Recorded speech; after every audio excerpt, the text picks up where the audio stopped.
Hey folks, good afternoon, good evening, good morning, wherever you are in the world. I hope you're doing great. I hope you're ready for tonight's build stream. We've got a lot planned for you.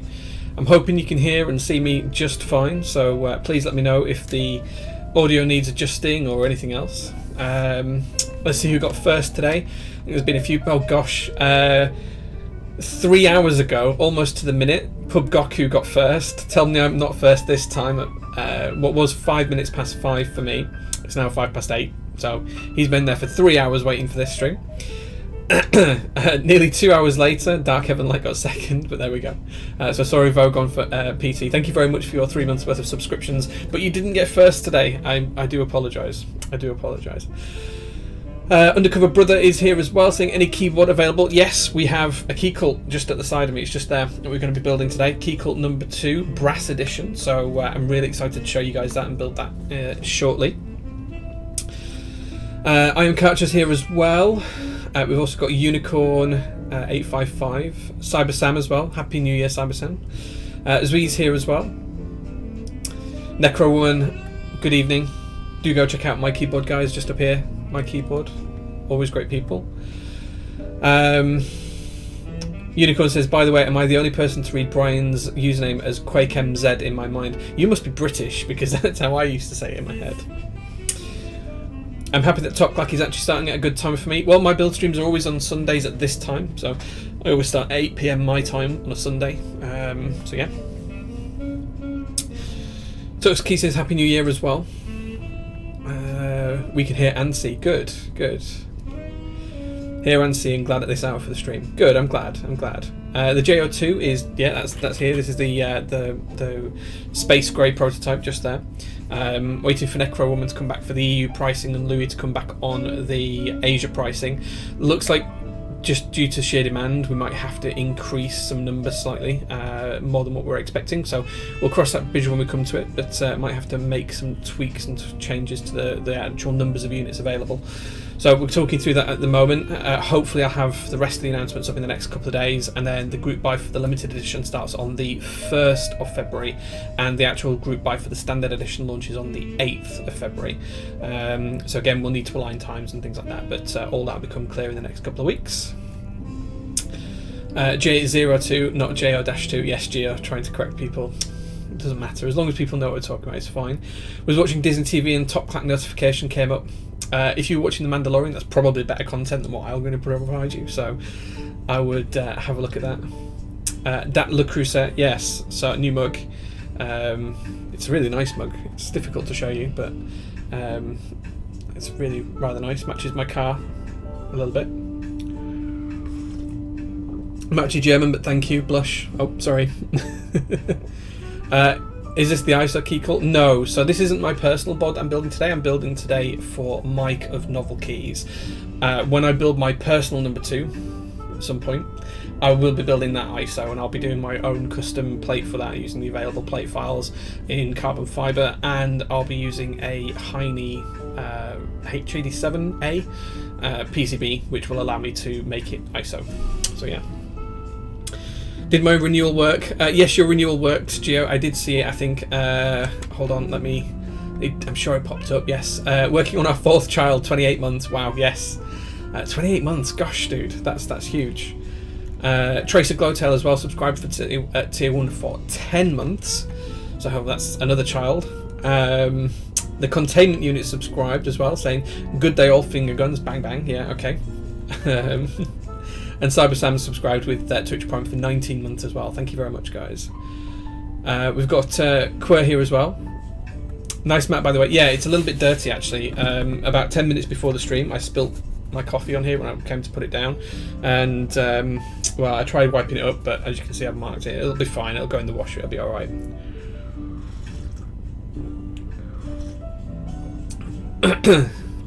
You appreciate this, me adding the sounds for your finger guns. No worries. Querdenker's here as well. Good evening. Quer, this will be on its way to you shortly, so Querdenker's going to take some nice pictures of the JO2 in the next few days. I'm going to post it out to him tomorrow, so hopefully he'll have that for next weekend.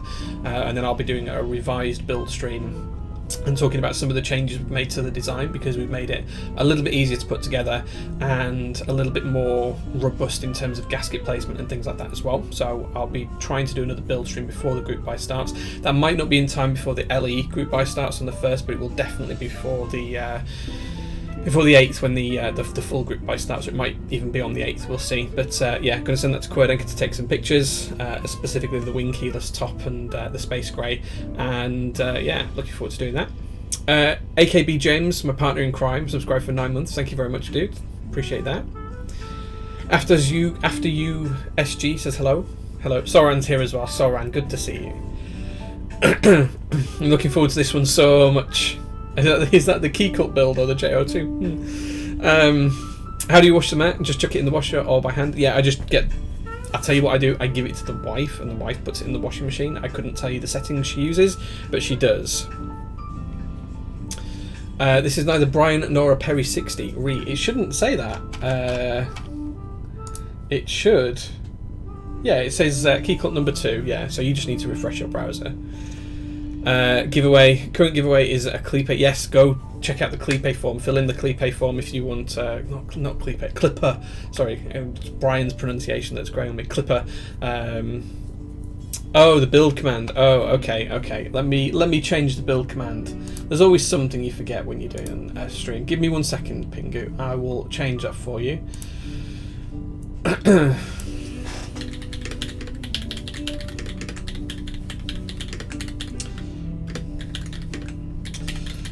Okay.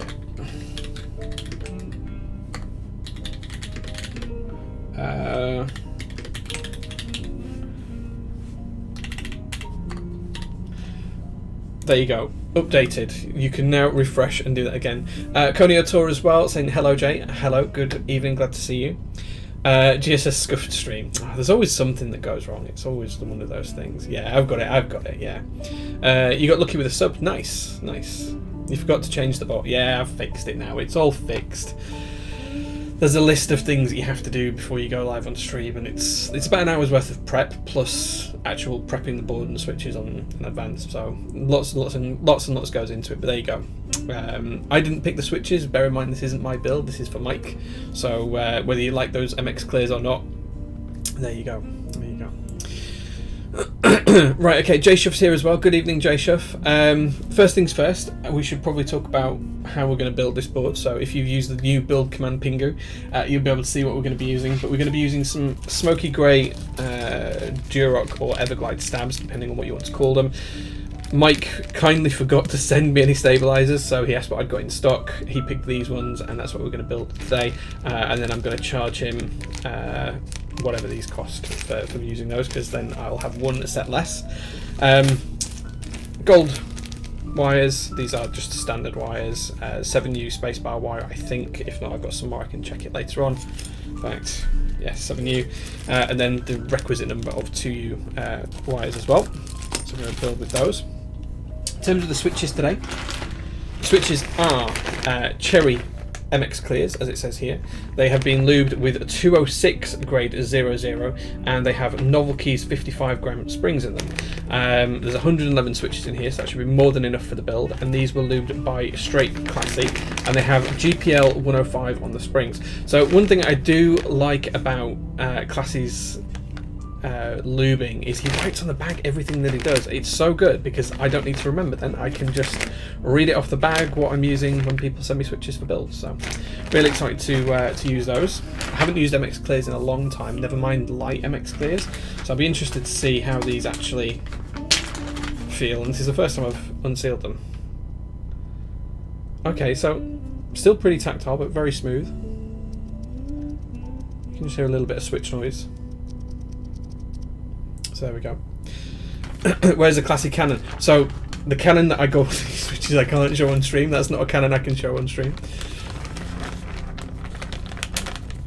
What decimat is that? This is, I can't remember the name of it, but this is one of the ones about the fox off of Novel Keys. It comes in a couple of variants. There's a really brightly coloured one, and then there's this kind of nice black one. It's something about a forest and a fox or something, I think, but I can't remember the exactly the exact name of it, but it was on Novel Keys. I picked this up just before Christmas. Mike shipped it with the Keycult when he sent me this. So yeah, I'm really enjoying this desk mat. It's really nice. It's classy. It looks great. It feels the same as all the other ones he does. Yeah, really big fan of that. So that's the switches we're going to use. In terms of lube, we're going to be using, for the stabilizers, this is just dielectric grease. This is the thick stuff that I've been using quite recently rather than the thinner stuff I used to use. And it's just in an egg cup, just for easy access. New brush as well, so I just want to say thank you to whoever my UK Secret Santa was for these nice brushes. This is a grade 0 brush that I'll be using for the stabilizers today. So I've got a full set of these, which is really nice. And then, as well as this, guys, you do need to show. Sorry, you need to. I'm reading someone else that's saying Canon I cannot show on stream. Yeah, I can't show that Canon on stream at all. So, for those that you don't know, when you buy lube services from Classy, he sends a sticker and he draws a little picture of a Canon on the reverse.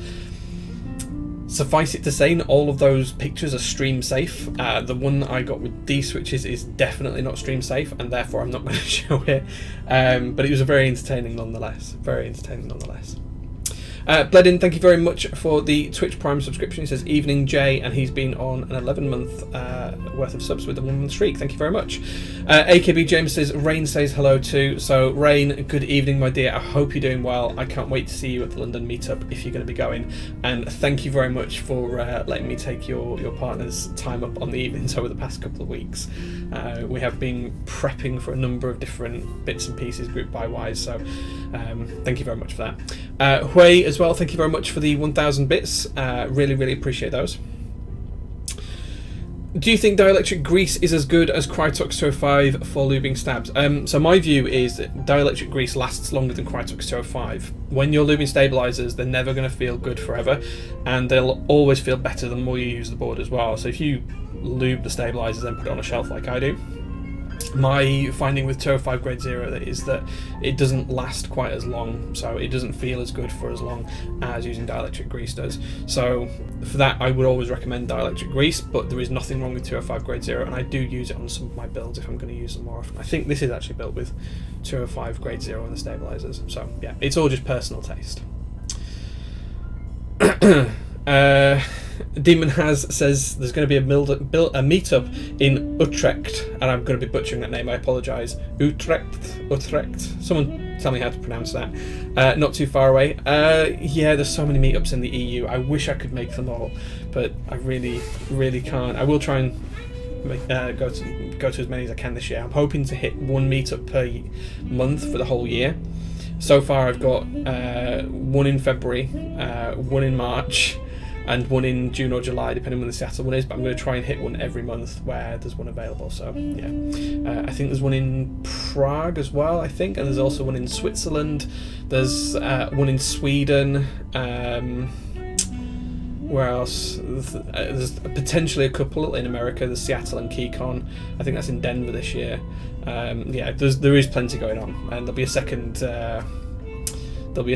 UK one as well at some point. So there's one in March in the UK, and there's one in probably September, October time too. So lots of meetups going. How long would Krytox last on switches before needing to be replaced? Last longer on switches because you use them more often, and it's more of a sealed container in effect. So it lasts much longer on there. There's no way for it to escape to, or evaporate to, or to drop to, or to settle. Stabilizers are very much more an open kind of casket type design. So yeah, that's why it's different. I'm not on the Discord. If you want to send me a link, then I will definitely join.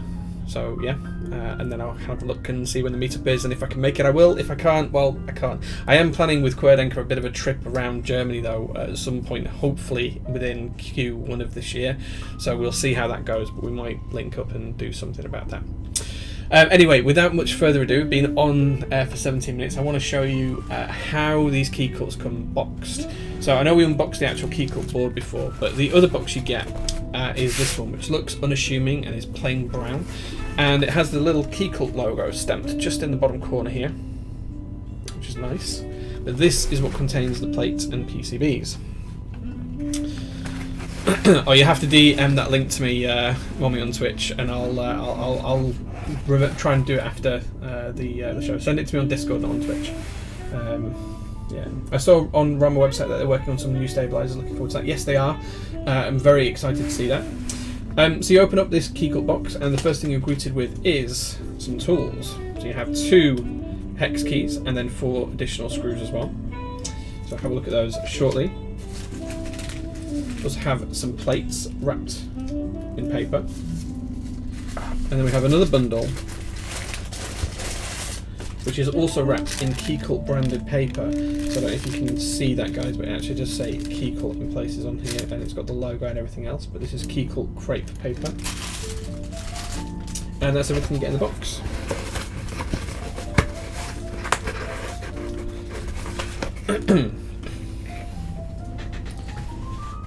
Okay. So pop the tools to one side for a second. I'm hoping that today I don't need to use my actual screwdriver because I've left it downstairs and I don't want to leave the stream to go get it.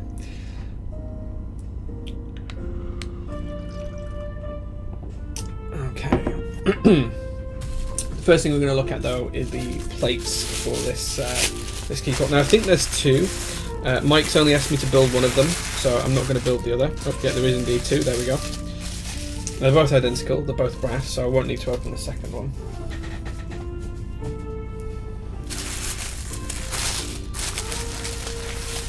Alberus says hi, Jay. Hi, Alberus. Good to see you. Okay, so this is the brass plate, and as you can see, have we get it the right way around? This is Keycult branded. This is one of the newer plate designs. It's got some kind of interesting flex, almost kind of cutouts here, so you can see there is a little bit of flex in the brass. It does move a little bit. I don't want to bend it too much. Nice even switch cutouts. There's not much choice in terms of compatibility. You've got 2 bottom row options. This is going to be a 7U bottom row anyway because we're going for a wing keyless build, so it's just going to be 7U. And then you've got the choice of split or full backspace. You've got the choice of split or full right shift, and that's pretty much it apart from caps lock, which is stepped or unstepped. Today Mike's asked us to build with stepped caps lock, full backspace, ANSI enter, full right shift and full left shift as well. So that's the build we're going to go in with today. It's going to be a really classy, typical TKL build. So there you go. Looks really rather good. Interesting that it's got loads of sound profile cutouts as well, so those will all make a lot of difference in terms of how it sounds. The other thing, if you've never seen one of these builds before, is you'll see there's some screw holes for random locations, well, not random, but 4 locations on the front and on the top as well. And when we look at the board, you'll see how it's kind of a chassis design with 2 covers to connect the whole board together. And this is so that it gets that seamless look, and I'll show you how those work later on. That's the plate. In terms of what's in this package, we open it up, and we see that there's some bubble wrap. And then there's 2 pieces in here. Now I think there's only a daughter board in one of these, so I'm just going to open one.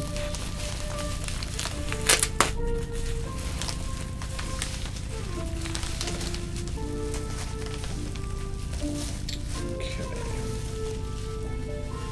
And here you can see we've got the Keycult PCB designed by Wilbur. Forgive me, Wilbur, I can't remember the actual designation of this PCB. Is it WT80? Or something like that. I'm just looking for the Wilbur reference. Yeah, WT80A, sorry, WT80A. So this is a 2019 branded plate. You can see here that we've got the daughter board wire, and the daughter board screws into the case, which we'll show you shortly. The Keycult TKL PCB revision 2, so this is the second PCB that they've had for TKLs. We've got the nice Wilbur branding here in the centre, and then the Keycult logo here as well. There's also a corresponding switch plate on the switch plate. There's also a corresponding cutout that shows you the logo through the plate as well, as you can just see there. So there we go. Your desk looks much better than in previous older streams. Whatever you've done, it's made a huge difference for the better. Yeah, so over the course of the last year, I've changed cameras, I've changed desks, I've changed lighting. Everything has changed, and my whole stream setup is completely different. I've now got 2 DSLRs. I've now got stream lights built into the ceiling that you can't see; they're just off camera. The whole desk has been replaced, and all of the cameras are now on removable arms and mount systems. So it's all very, very different. You think you can CNC CF as thin as those leaf cuts are? Yeah, you can. So as long as your fillets are 0.75 millimeters, you can do exactly that. You also have a big coffee behind you by the look. That's just YouTube channel. That's the music you can hear, or if you can hear it, that's the music that's playing in the background.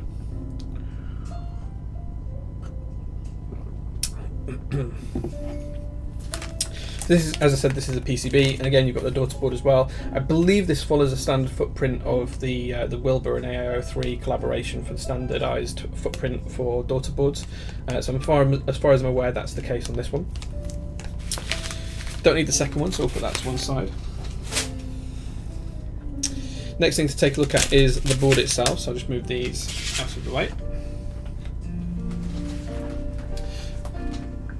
Now, as far as I know, Mike hadn't seen this when he shipped it to me last time, because when it came and I unboxed it on stream a couple of weeks ago, this was sealed and we had to break the seal. So as far as I know, he's never even seen this himself.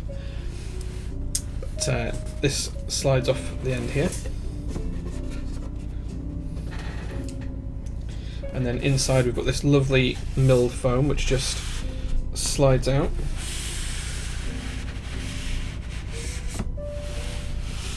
There you go, you can see the Keycult branding on the box here. It's just really rather nice all round, to be honest. Very good quality, always going to protect your boards. And then in here you'll see that we've got the board itself. So this is the brass edition. This, as you'll see in a second, has the, I'm just going to flip this over, the brass base, which looks absolutely stunning, with a laser engraved and filled logo, Keycult logo. Looks really, really good.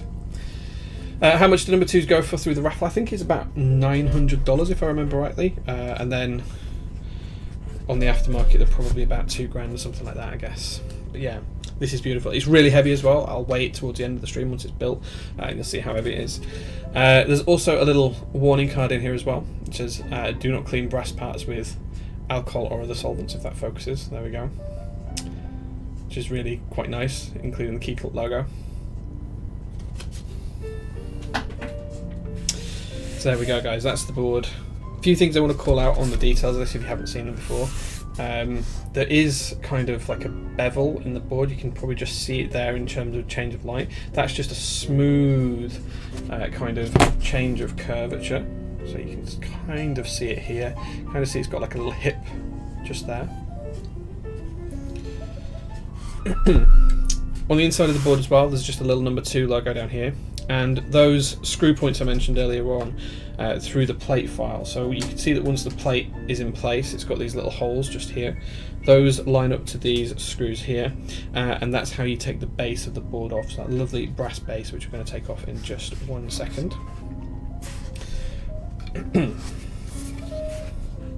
So you can see here, guys, as well, there is 4 rubber feet, 2 on the actual aluminium case and then 2 on the brass piece as well. So yeah, all nicely fitting together. Jay Saints, thank you very much for the 5 months worth of subs. Appreciate that, my dude. Jessup, thank you very much for the tier 1 sub as well. Let's catch up with chat and see what we're saying. Fropsy says hi, Jay. Hi Fropsy, good to see you. Man, that looked good with a brass weight. Yeah, well the whole base is just one sheet of brass. It's really, really good. The B stock is $820 plus shipping. Yes, that's how much they are. Yes. I wish they'd stop with a raffle BS. I want to try one of these and refuse to pay second hand. I guess the only other thing they could do is first come first serve, which is isn't always seen as the fairest. I think at that point it's just about luck, or if you want to spend a little bit more, you could always commission a board as well. That is the other option.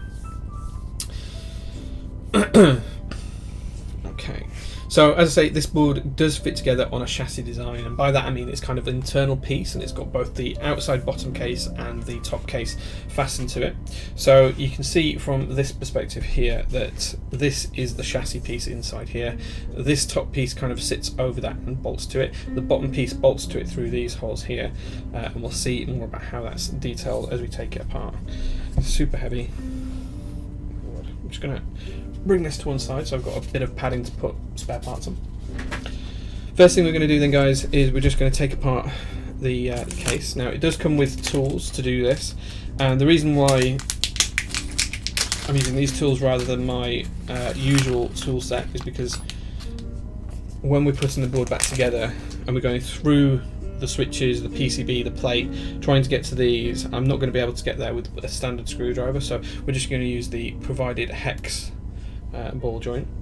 And what we're going to do is we're just going to unscrew these until we can feel that they're not connected to the base anymore.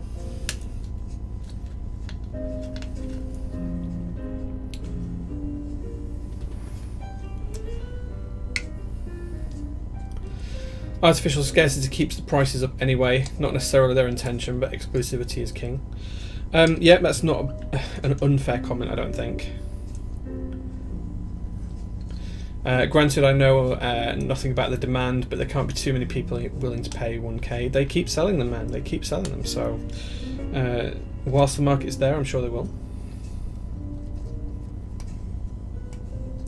This is not my own board, Jessup. I will be getting one of these hopefully at some point in the next few months. This is a build for Mike of Novel Keys, so the owner of Novel Keys. He has asked me to build this board for him.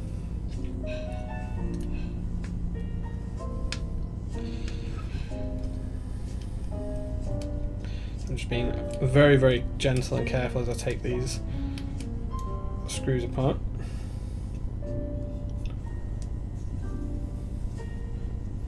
Uh, 900 entities for the raffle number 2, yeah.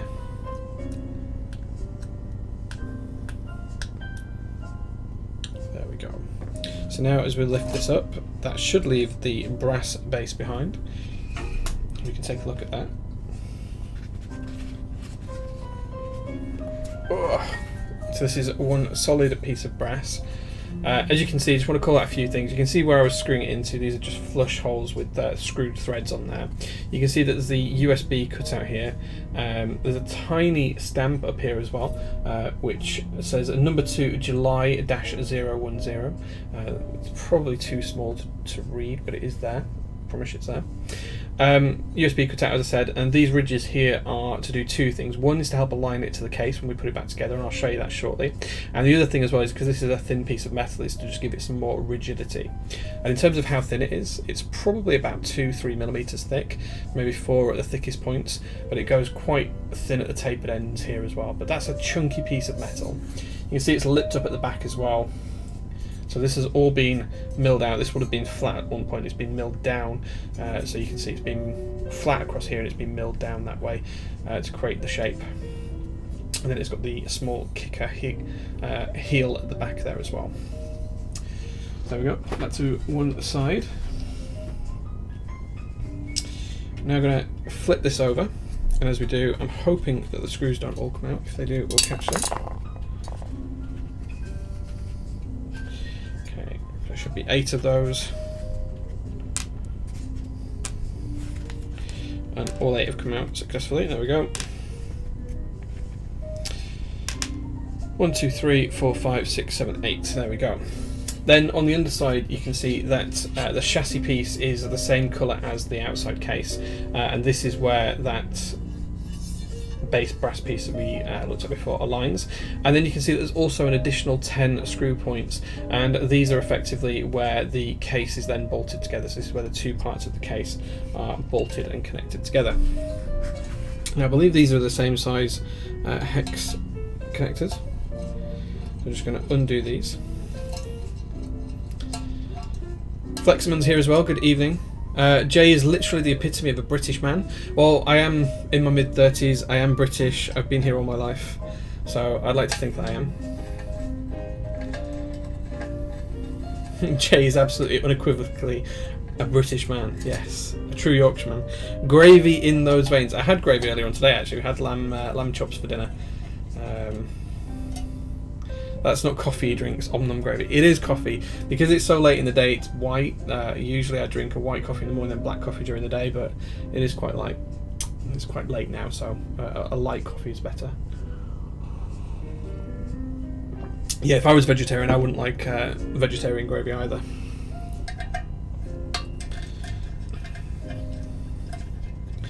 So just doing these until we feel no resistance on them.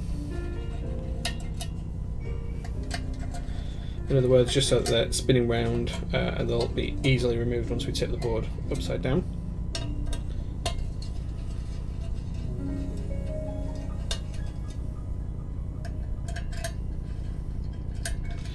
Okay, move to the back of the board now. Sorry to say, but white coffee is not coffee. No, I just needed caffeine at this time of the night to keep me awake for the stream. I was at the coffee shop at like 8 o'clock this morning, so... Onion gravy isn't that bad. Onion gravy is delicious.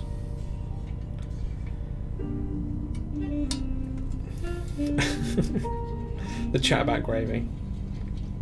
Vegetarian gravy has been around for a long time and is delicious. So said by someone who hasn't had my meat gravy when I make it.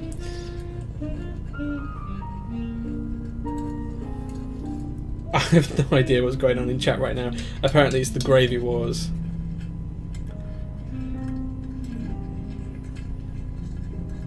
We should stop the gravy talk, absolutely. So the next thing I'm going to do is I'm just going to hold the case together while I tip this upside down and take the screws out. I hope that all of those came out there. I don't think they did. 2, 3, 5, 6.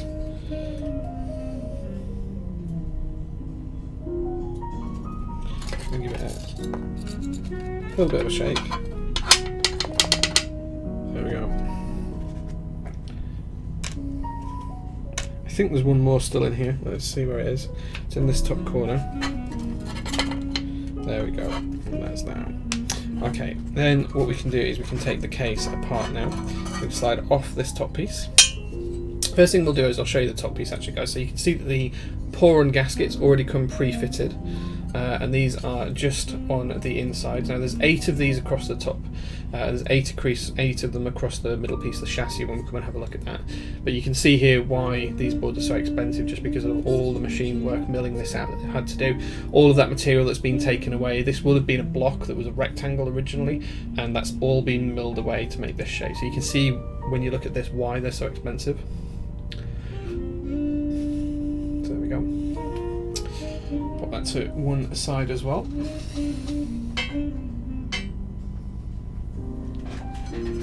And then this piece that's left is the chassis. So the chassis's got a few interesting quirks and features about it. The first thing I want to say is that there's a lip here, and that lip seems to serve 2 features. One, it adds additional depth for the screw points at this in these areas here. And secondly, it also seems to add a bit of rigidity as well to the board to make sure that this front lip's not too thin, because it is kind of stepped away from here. You can see that it kind of curves in, and that just gives it a little bit of additional thickness. And you can see that line there where that curves in. As well as that, there's this channel here. Now this is for the daughter board, so the daughter board sits just under here. Now the gasket does go above the daughter board, and it goes all the way across that, bridges that gap. The daughter board just clips in there, and then the wire runs through here, and then the end connects to the PCB in this corner here. That's all really interesting, and I'm sure you guys find it fascinating. And you can see here, this is where those screw points that connect the base go in as well, and then these ones on the outside are for connecting the top onto it as well.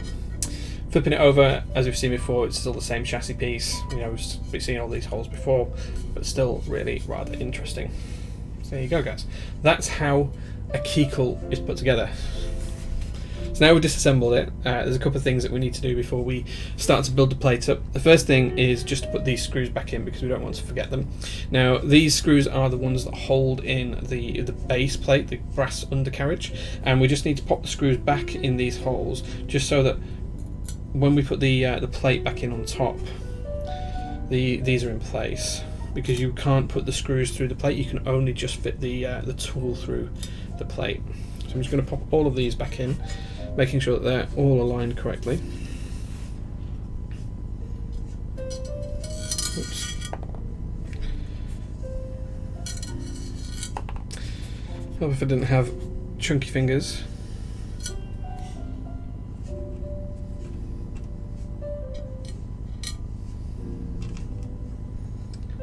Okay. And last one. I'll be honest with this grey colour as well. Whilst it's lovely, it's a little bit too dark for me. It's almost a black colour, and I don't know if that's coming across on camera, but it's a really, I don't know if it's supposed to be black, but it's a really dark grey, almost black, but it's probably just, I'd rather either have a black or rather have a grey, and this just feels a little bit too close to black for me personally. But I can completely see why people like it, and that's just personal preference entirely. The other thing that we're going to do whilst we've got this out is we're actually going to put the daughter board in place as well, just in this slot here. I'll show you guys how that works.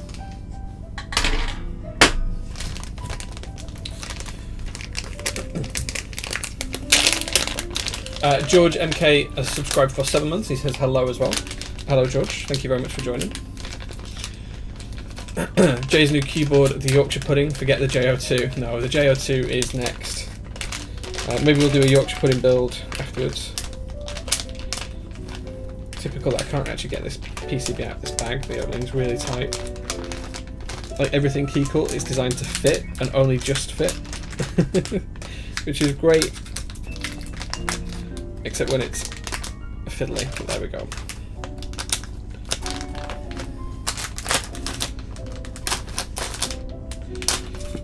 The other nice thing as well is that the Keycult logo is actually on the bag, which is always nice to see. We don't need the PCB though, so I'm going to put that to one side.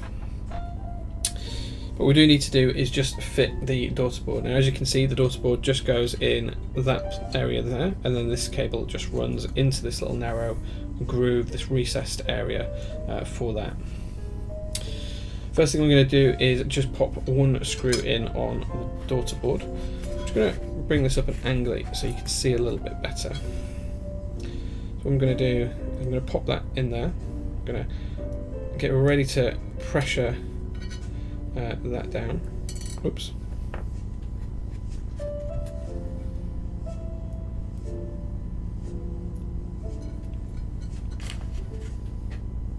And then as I push this down, I'm going to align it into the base, and I'm just going to screw that in just lightly. Don't want to fully tighten it down yet. You can see that fits just there. I'm going to then take another one, go diametrically opposed, go diagonally opposite it, and then we're going to put in the second one. And what that's going to do is that's going to allow us to line the daughter board up correctly. So then we will tighten that one up fully because we know that's in the right place at that point. And then we'll tighten the other one back up. And then we'll just go for the final two pieces.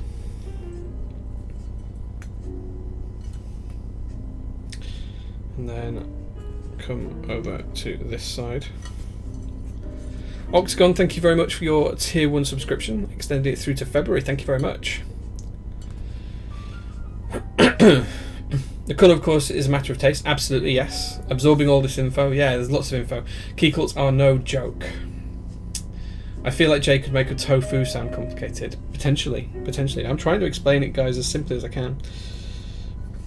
If you've got any questions, then do let me know. I'm always happy to answer them. There we go. But that's all now screwed in diametric pose. And the reason why you do that is you go, so if it's this here, you go diagonally opposite. And the reason you do that is so that you're keeping the tolerances tight across it. It's like a trick from engine building and things like that. But it makes sure that you're not bowing anything or putting too much pressure into one side of it. Also gives you a good opportunity to align all of the parts as well. So now we've fitted the daughter board, we've put all of the screws ready for when the plate covers them up into the base. That gives us the opportunity to screw the base together later. We're going to pop this to one side. Now the next job, in fact, we'll pop it to one side in here like so. Now the next job is to put the plate and the PCB together. And to do that, we now need to do our stabilizers.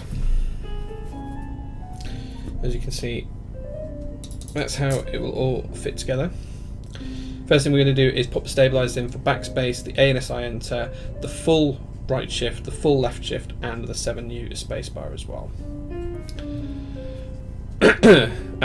Classy's here as well. I said in-laws for Sunday dinner. I want to stay watching.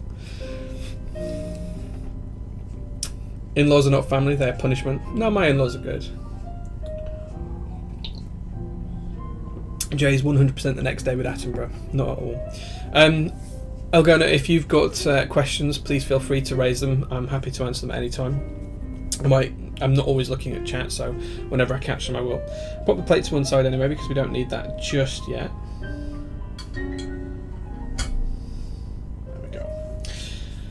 First thing we're going to do is just take these stabilizers and put them together as well as lube them.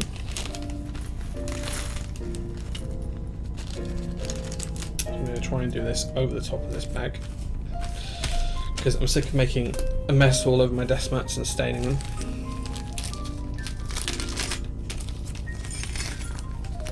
First thing we're going to do is start with the 2U stabilizers. So pop the housings together. So we take the housing when my camera decides to focus, and we take the insert and the side with 2 holes in, that goes to the front of the stabilizer. The front of the stabilizer is where the wire clips in. So we're going to pop that into there just like so, and then we're going to hold that in place, pop it down. We're going to do that with one more, and then that's ready for us to clip the wire in once we've lubricated the ends of the wire. And that'll give us our first stabilizer. Take our lube, and we're just going to put a small amount of lube just on the ends of the wire. And we're just going to achieve that by pushing it into the lube itself. Don't want too much, just a thin layer, and we'll attack that with a brush in a second to try and make sure that it's just a thin, smooth, even layer. This is just literally to get the lube in place. Okay. As I said before, it's new brushes today, so thank you very much to my UK Secret Santa. And now we're just going to brush that around, making sure we take off any excess. Just making sure it's a nice, even coverage, not too much, not too little. Don't need a lot on your brush. I'm just going to make sure it comes around those front edges as well.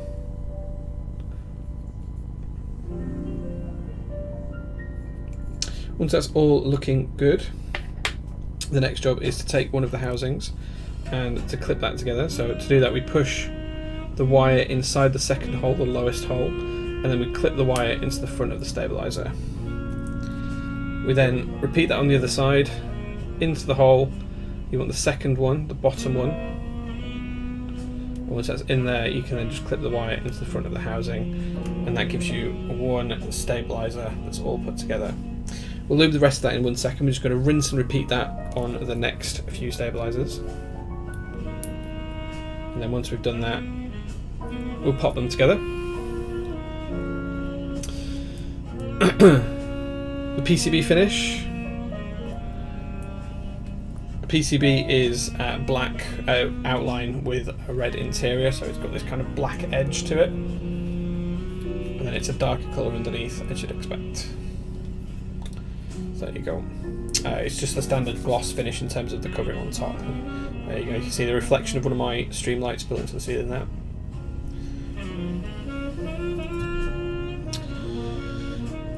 Okay. Now on to the next one. And again, just going to make sure we've got some lube on each leg.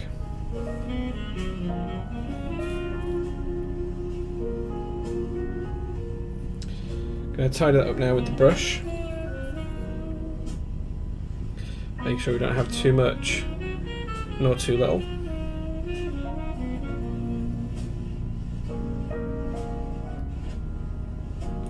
Take away any excess. It's easier to do this now than it is to do it later.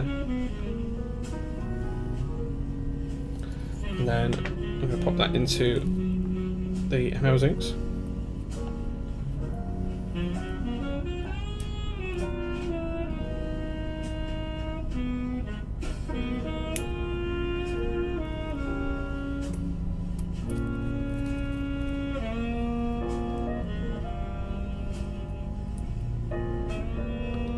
What we're talking about here, dielectric grease. Yes, I'm using dielectric grease. Good evening, Pilot XJ. Thank you very much for the tag, dude. Nebula says, if they question it, just loudly shh and then wave your hand without turning your head. That's a good idea. That's a good way of dealing with your in-laws. I'm just going to turn the music down a touch.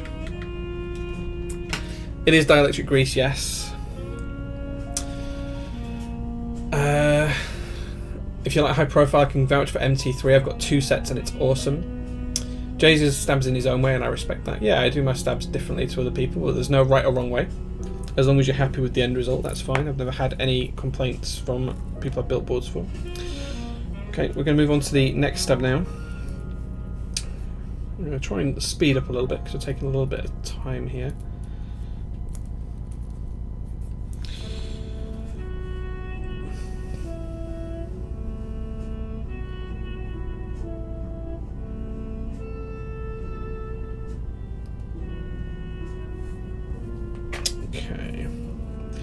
again, just make sure we've got a nice even coating all the way around on the stabilizer. Remove any excess if there is any.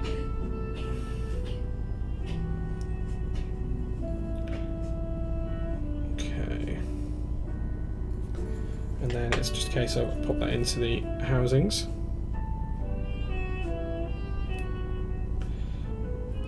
Make sure you use the lowest of the holes. There we go.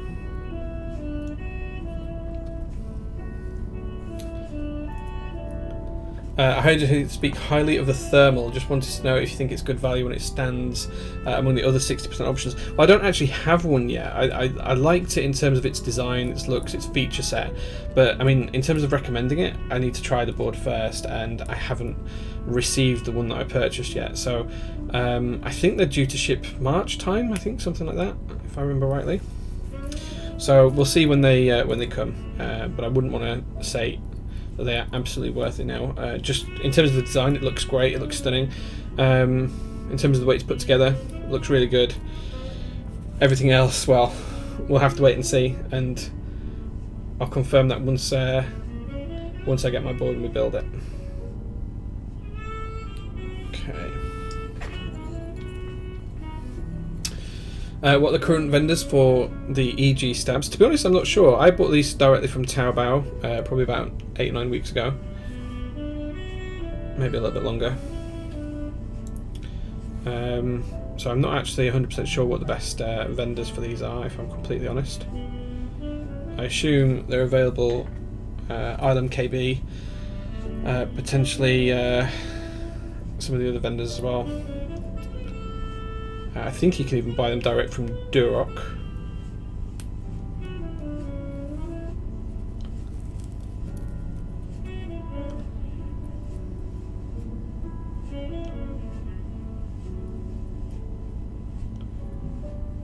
Okay, that one put together, and then we've just got the spacebar stabilizer to go. Just look on AliExpress, the exact brush Jay uses there. Only the issue it's a long wait, but you can get the same on Amazon. Yeah, these brushes I believe were from Amazon, but they came from my Secret Santa, so I'm not 100% certain on that. They were in an Amazon box when they got delivered, so I can only assume that that was the case.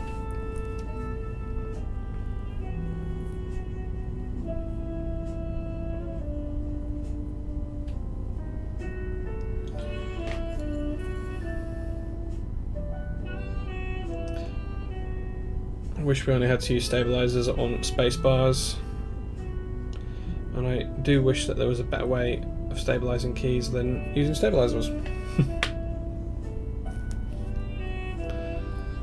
Optic Boards has clear in the UK. Nice.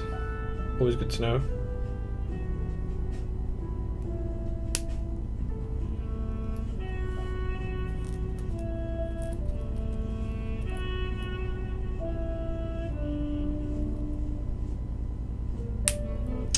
Okay, so that's all of those put together. The next job is with very, very minor amount of lube on the brush, and I mean almost none. We're just going to quickly put a brief coating on each side of the stabilizer housing, the slider inside.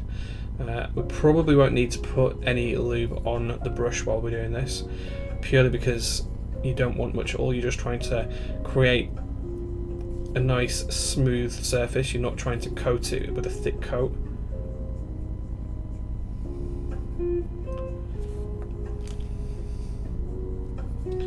Maybe we'll need a tiny bit of lube actually.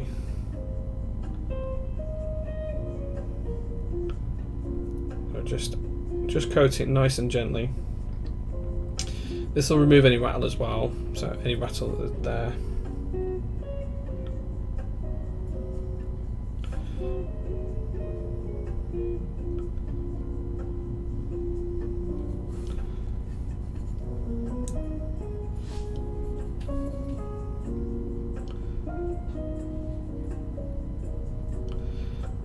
If you put too much on here, this is where you'll start to get stabilizers that bind, so it's always good to put just a thin layer. It's easier to add more later on if you think you put too light a coat than it is to take it away, so please go gently with it. Okay.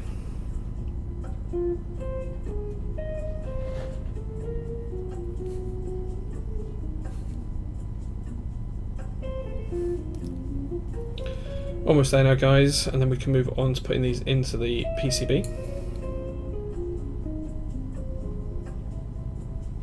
It's nice to have nice new brushes as well.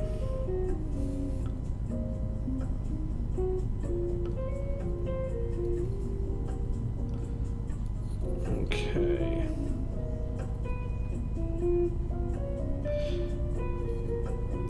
According to what I've read, Keycult 205 grade 0 is supposed to be thicker than TripAssist 3204, but after lubing switch yesterday and using both for different switches, it seems to me that Keycult 205 grade 0 is slightly more runny. TripAssist seems more stable and slightly thicker. I'm not really a fan of the TripAssist lubes, if I'm honest. I tend to find them... I don't know what the right word is, but I tend to prefer Keycult lubes, if I'm completely honest. Okay. Almost there now, guys.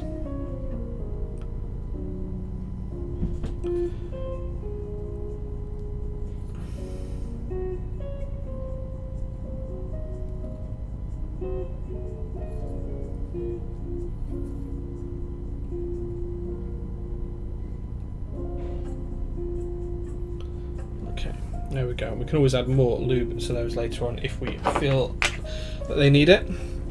The next thing to do is to now pop these into the board, and this is where I need to find a screwdriver very quickly.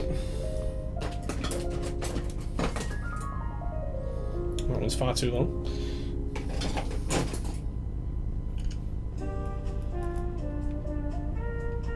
There we go. Okay, so the first one we're going to put in is going to be for backspace.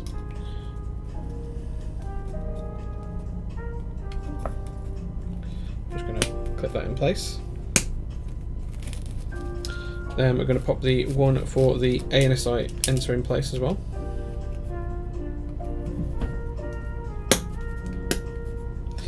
Also pop one in place for the shift.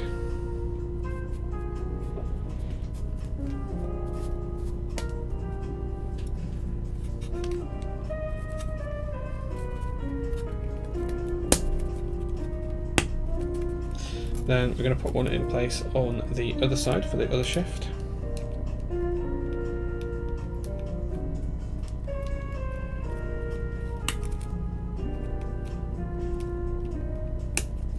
And then we're finally going to pop one in place for the stabilizer.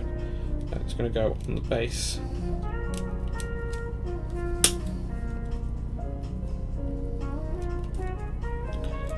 There we go. Those are all clipped into place. Now we're going to screw them in. And when screwing in the stabilizers, guys, don't screw them too tight. All you're trying to do is just fasten the stabilizer to the PCB. You're not trying to crush the PCB. So don't go too tight. You just want them finger tight.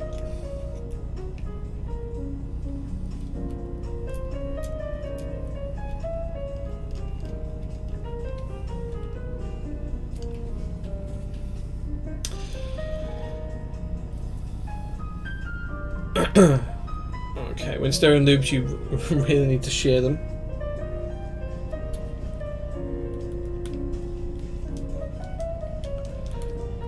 Emulsifying, yes. Shearing a mixture, lovely. Okay, can I swap the NK6501 for this Keycult? Just asking for a friend. Sorry, dude, you can't. But I will build your NK65 next week on stream, I think, and then I'll get it shipped out to you.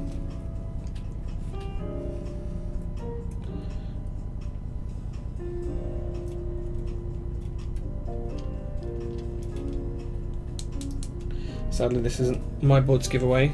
I may not send it back to to Mike for a while though. I'm just kidding. I'll send it back to him this weekend.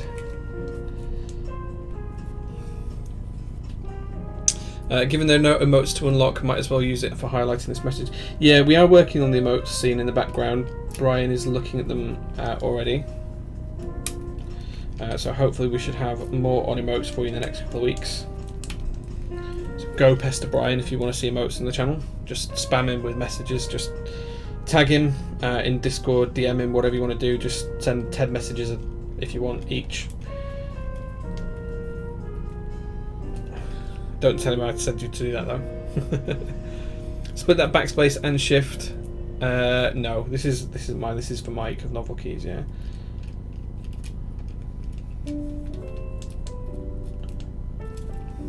It's one of my rare customer builds.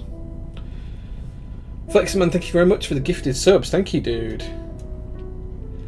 That's really, really kind of you. Thank you very much. Still waiting on my V2CE invoice. Yeah, I've still not had my shipping invoice yet either. There we go, guys. That's the stabilizers all installed.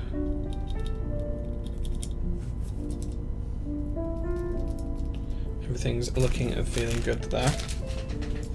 Okay, next job is to take the plate and we're going to pop that over the stabilizers, making sure everything looks like it fits nice and neatly. As you can see, it does. Everything looks good from that perspective. So now it's time to pop some switches into the boards.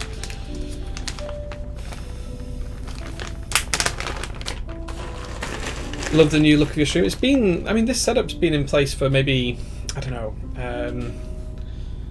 maybe 3-4 months now. Nothing's changed for a while. This is where I'm going to have thumbs that die today, I suspect. First thing I'm going to do is just see how well these switches clip into the plate and the PCB. So they're quite tight in the PCB, they're also quite nice and tight in the plate, which tends to suggest we're going to be able to clip it together quite easily. Just going to put a few in a few different places, try and hold it all together first, and then once we've done that, we should be able to just start popping in switches anywhere.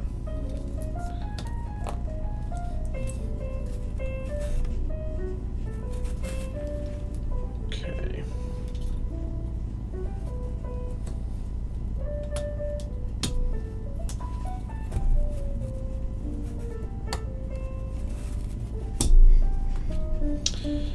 Okay, that's starting to look quite good.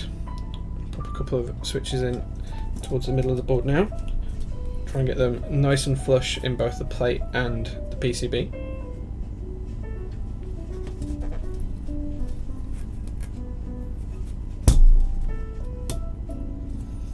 Make sure everything's nicely clicked together. Okay, and then as we start to get more of these switches in place, more of them are going to support each other as we clip everything else in. So the more switches we get in, the more supported the plate's going to be on its own accord.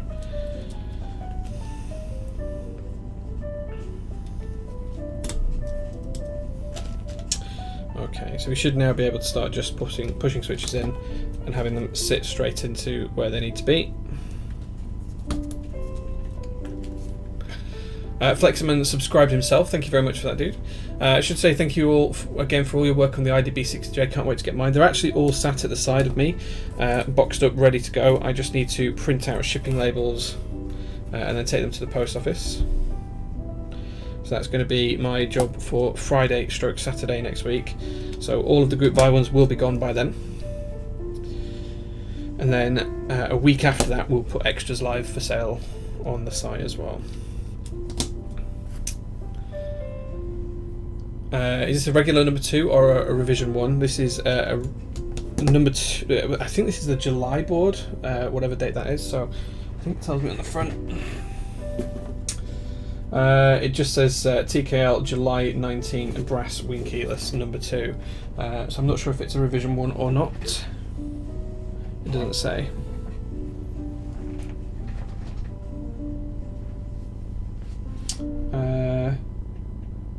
TKL V2, so it's 02 TKL V2 B-10. There you go, that's the actual code on this one.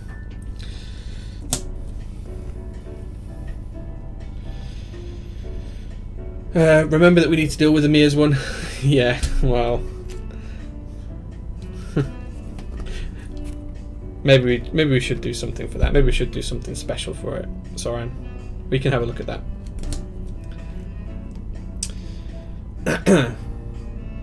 It's really a low-cost board, Tux. I hope you aren't being too picky. Which board's that? Oh, the scratches on the NK65. Interesting. I haven't seen any boards with scratches on the NK65s. The one I opened for the price, I thought it was a great price for the board.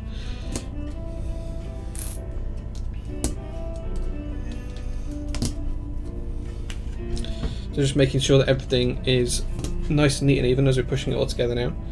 Starting to take shape.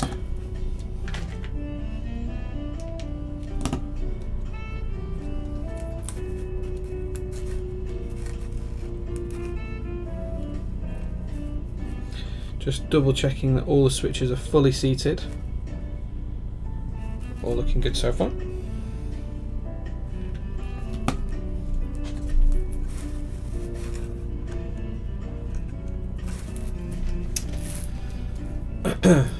Number 2, a revision 1 brash. Revision 1 is black and gold. Yeah, this is black and gold. I believe this is the same one that Mike and Dixie got at the same time, I think. What caps are you putting on them? Well, in terms of the caps, guys, Mike sent me a set that I refused to put on this board. I'm not going to tell you what it is, I'll let you guess. But I do have 2 sets put to one side that we can pop on this board.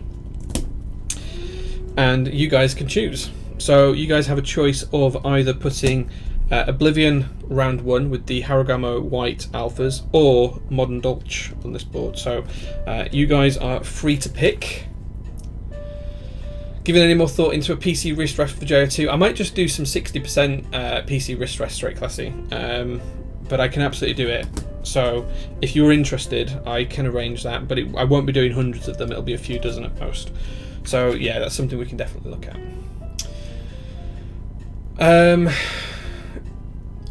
On prototyping, Jay? On Prototypist, yes, the extras will be on Prototypist, my store, yes, for the IDB. Really like the logo showing through the plate. Yeah, that's why I put it in the middle of the screen so you can see it. It looks really good, doesn't it?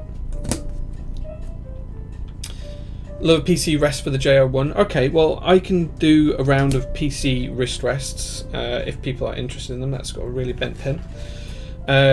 We can definitely have a look at that for J series boards.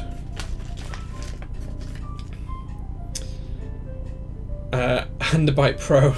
Proto. I don't have Handabite yet. I will have it at some point soon. DSA Empire Star Wars. Put it on the board. No, I've already told him I'm not putting it on there. And it's not because it's a terrible set, I just don't think it goes with the board. The set was bento, but I just think the salmon coloured keys is going to really not look nice with the black and the brass. So it's just my personal preference. He said when he sent me the set that he'd sent me a set that he wasn't sure it would go. And if I agreed with him that it didn't go, then I could pick another set to put on there. So yeah, so the plan is to put whichever you guys choose, so either Modern Dolch or Oblivion round 1 Harugamo white alphas. Whichever you guys pick, that's what's going to go on the board for today.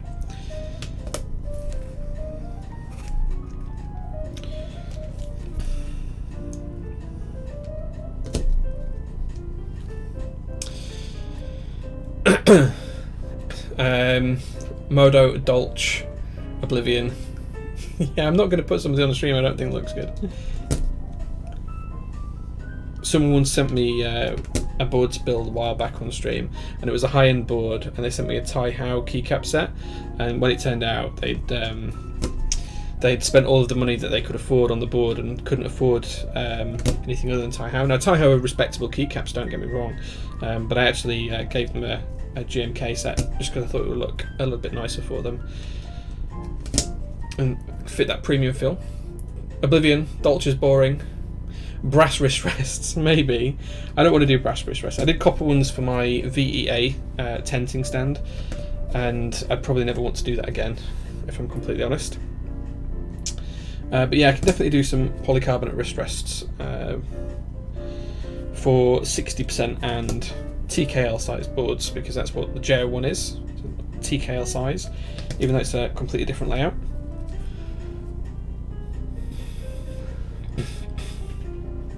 Key-related blanks, I need to try them. You gifted a GMK set, yeah, and the guy was nice, you know, and I told him to pay it forward in the community whenever he got a chance. And once he bought his own GMK set, I know he gave the other set away, so it's doing good out there. It's been passed around and helping people out, so.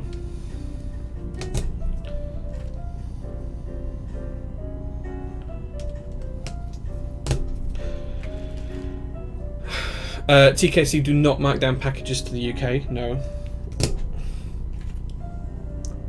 Novel keys, oof, just being able to watch, all good. Mike, can you tell me if you'd opened this box when you sent it to me? Because the seal was still intact. So if you did open it, I don't know how you opened it without undoing the seal. Necrowoman's here as well. Hopefully she's hard at work on the JO2 EU pricing. I've been nagging about it for a couple of days now. I think we just need to sit down and hash it out. So, Yulia, if you're free once I finish streaming, maybe we can jump in voice chat for 10 minutes and sort that out. I did open it, but the seal ripped perfectly. Oh, it was still sealed when I got it here, unless it just looked like it was sealed. Interesting. Okay. Maybe I was just not looking and paying attention when I opened it. Maybe I was just too excited. Will do today.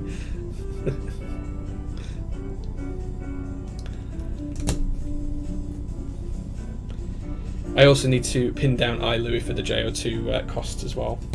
And I've also arranged a date to go to the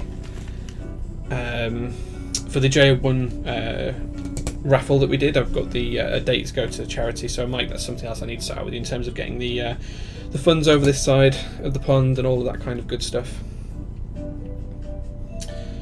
Okay. So just in terms of the alignment for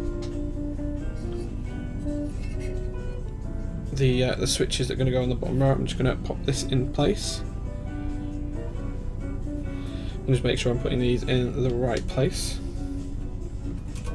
The last thing I want to do is have to resolder the board.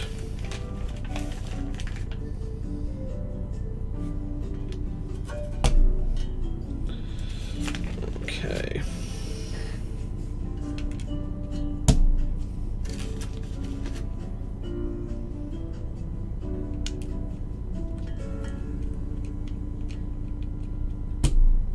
Pretty sure that that's right.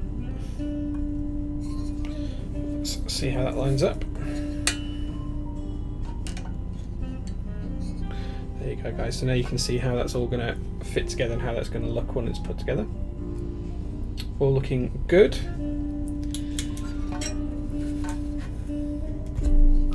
Okay, let's see what's going on shop. This is a lot of viewers for a build.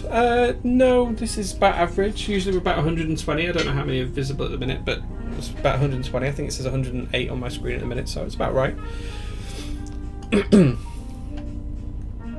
community's ACC nuts. Everyone just pops up. Yeah.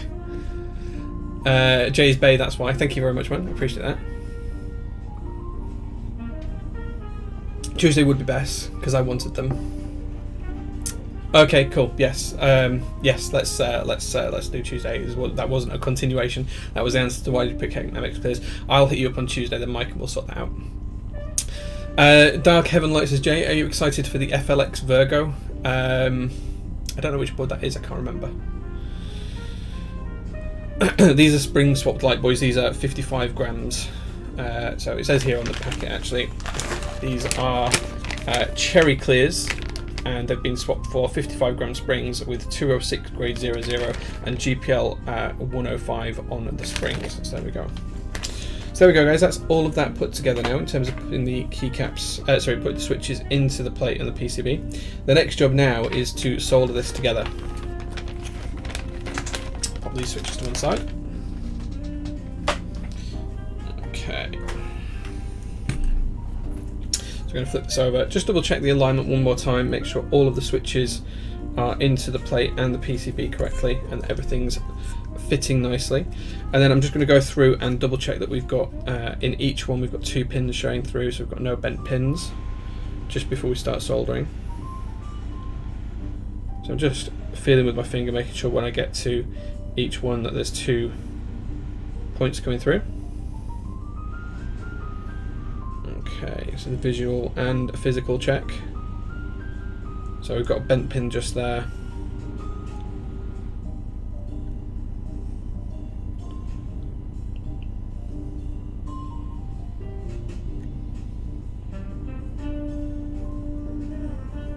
Okay, so we've got 1 bent pin just here, so I'm just going to remove this switch.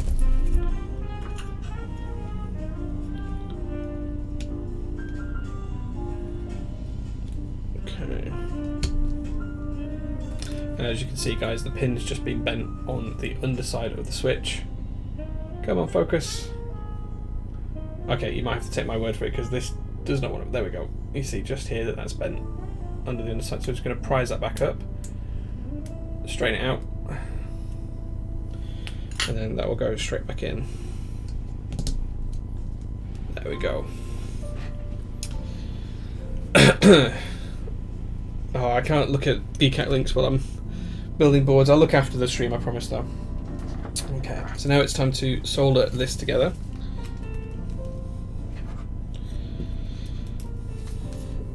Okay.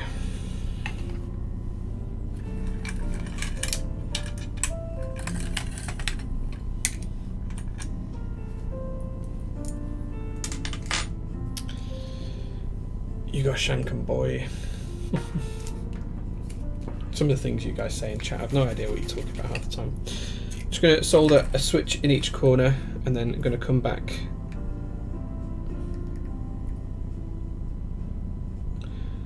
and start from the just go row by row. Just going to do a switch in each corner first of all. I'll do 2 in the middle and then from there we'll go through the whole row by row soldering process.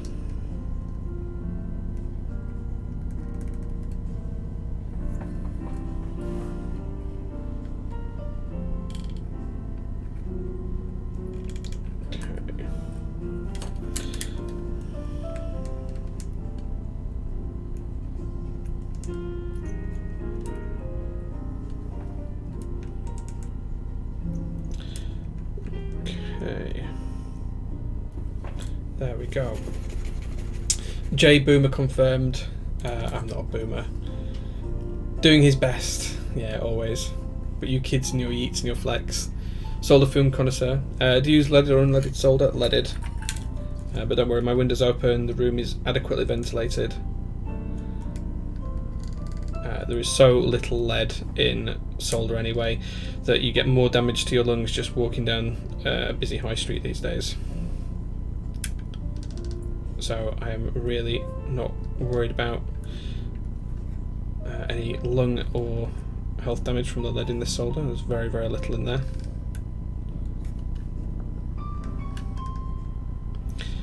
And plus I only solder once a week, so it's not going to do me any harm. No more harm than having a beer a week.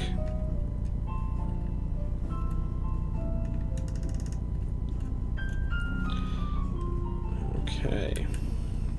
I think this is the first TKL I've built for some time actually. I can't remember what the last TKL I built was. I suspect it might have been either my Jane or potentially even the Vern right back at the beginning of 2019.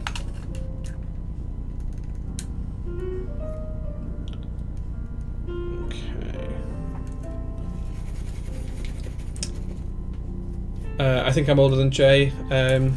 Well, how old are you, Neb? You tell me how old you are and I'll tell you whether I'm older or not. Pretty sure the lead can't evaporate at that temperature anyway. It doesn't, no, it doesn't. You have to get to something like 600 degrees. Sorry, I'm getting notifications left, right and centre on my computer here.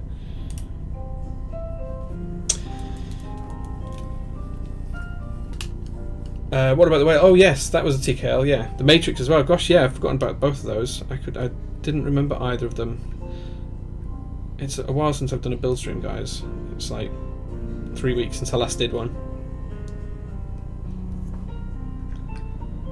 Okay.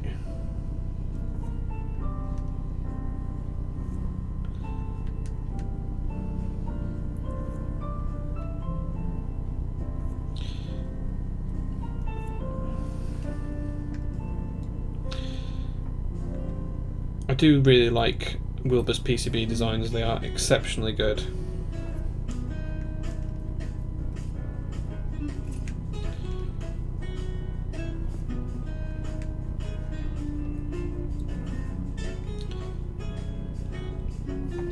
Okay, looking good. Early to mid 80s, we are close. Yeah, I was born in 85. That's when I was born, so Neb, that may have been before or after you, I'm not sure, but we're probably about the same age.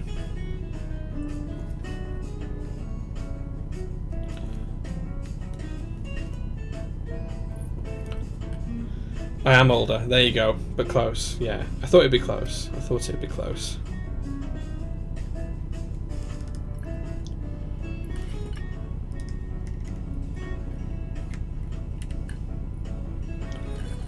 Okay. Neb looks good for someone in his mid-80s. Fair enough. Good comment. I like that.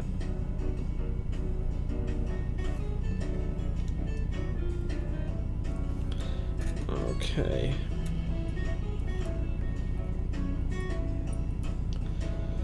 Sorry guys, I know this is the boring part of the stream where we're just soldering.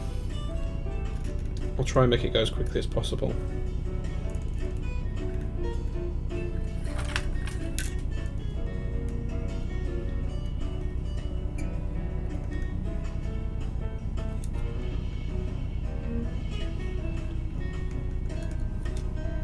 Get off my lawn. No, no one ever goes on my lawn anyway. Apart from the dog. But what I call a jungle, what I call a lawn is actually more of a jungle. It's a little bit unkempt, is my garden at the minute, but it is winter, so it's acceptable as far as I'm concerned.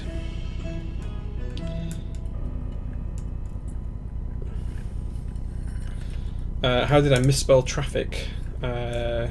This chat is booming with traffic. Yeah, it's nice to have an active chat.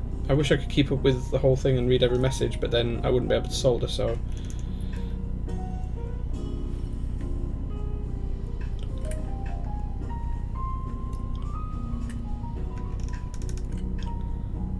Okay. Lead won't vaporize until 1750 degrees C. Yeah, and I'm not gonna be doing that, yeah. What temperature am I using? 320-ish degrees. It fluctuates a little bit, but 320-ish. Love how you can hear the solder with the new mic. You can hear that. Oh, you can hear it clicking as I'm pushing it in, yeah. Sometimes it gets a little bit squeaky if I use a new tip. I mean, the mic's exactly the same as the old one, it's just a brand new version of the same one.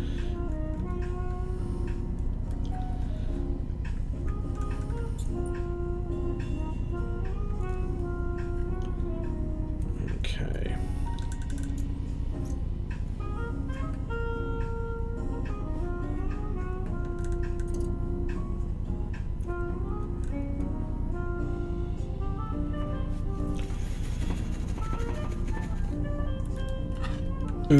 Ubi's here. Ubi, the man that knows all my secrets. I'm going to be sending you a nice little package soon, Ubi, as well. Not just including that key for Space Cadet, but also some other little bits and pieces to say thank you for all the hard work you've done recently with GMK Alchemy, renders and everything else. And potentially because I've got a new project coming up. And Nebulant might know what it is if I move this roll of tape under here. Nebulant, from this you might be able to guess what my next project is.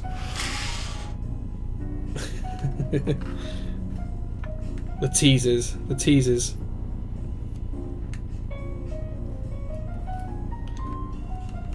I'll look in chat and see if he's got it in a second.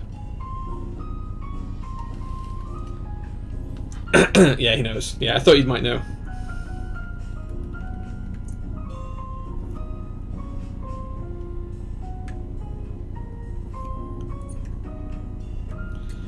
Okay.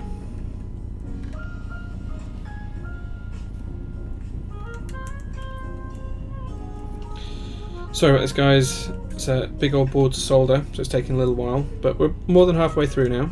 We're on the back half, as it were. Second half, home team rules. Making good progress.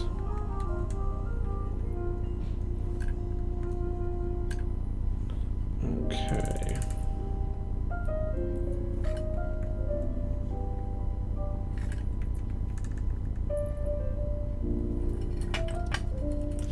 I have the SP chips for it if you need them. Yes, please, Mr. Nebulant. I would love those. I was about to order them, actually. I was going to order them tomorrow, but if you have them, I would take them off your hands.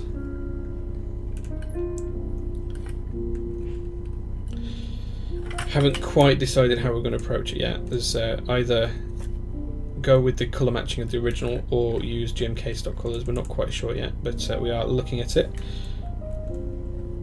Depends on how close the stock colours are, so the original chips will work really well for that.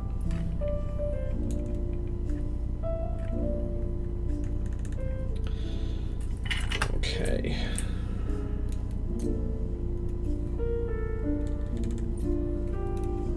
I must say the routing on this PCB is a work of art.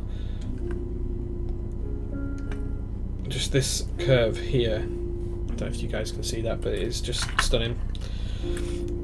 Okay, so I'm going to do the last 2 rows together, so that means we'll be done in half the time, right? Do 2 together. Terrible math.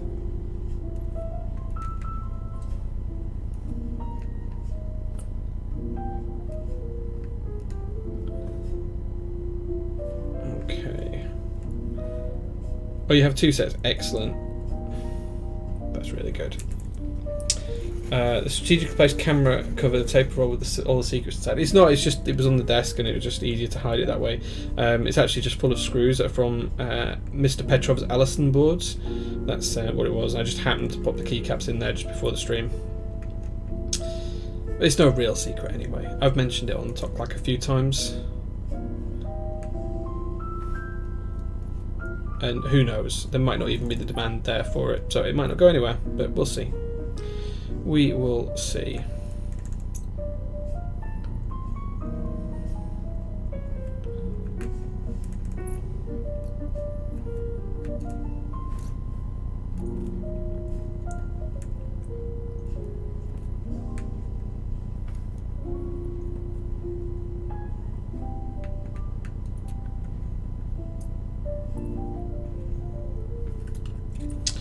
Okay, almost there, guys. I do apologise about this. It'll just take a little while.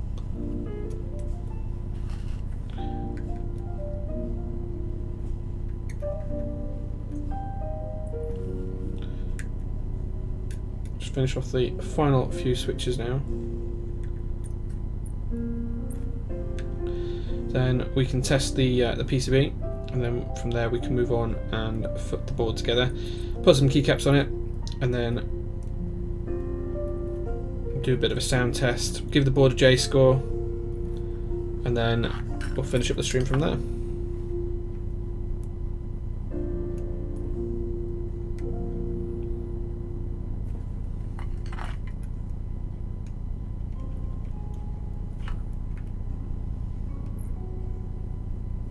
Okay, that's everything soldered together nicely.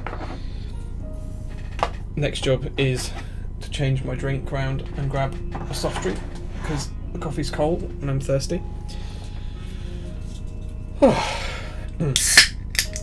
Forgot to solder WinKey. Yes, very clever. Yeah, I did. Yeah, smart, Dexy. To be fair, you made me look. The Apocalypse. That's all it is. It's just some colours. That's all.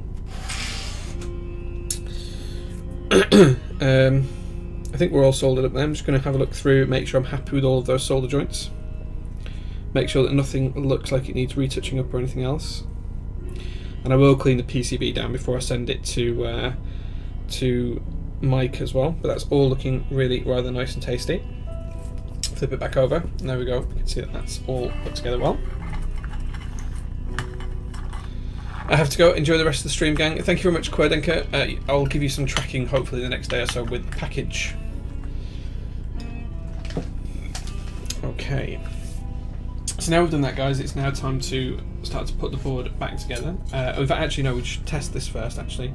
Let's test this and make sure it works first. Oh, we need the daughter board, yeah, so. Let's just bring this over here. The first thing I'm going to do is just connect the daughter board.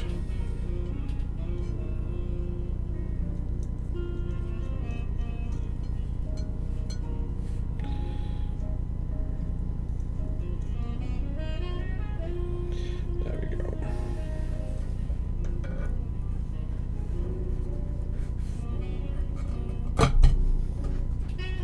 Just going to roughly align that into position. And then from here we can test that, make sure it's all working.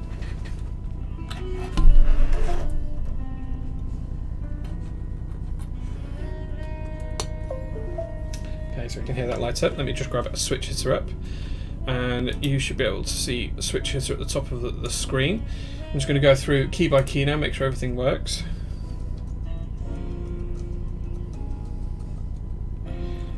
Okay.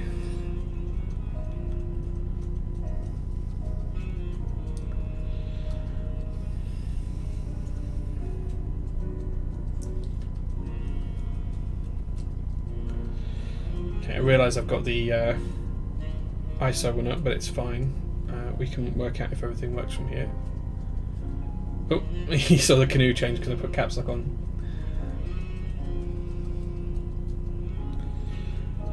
Okay, shift.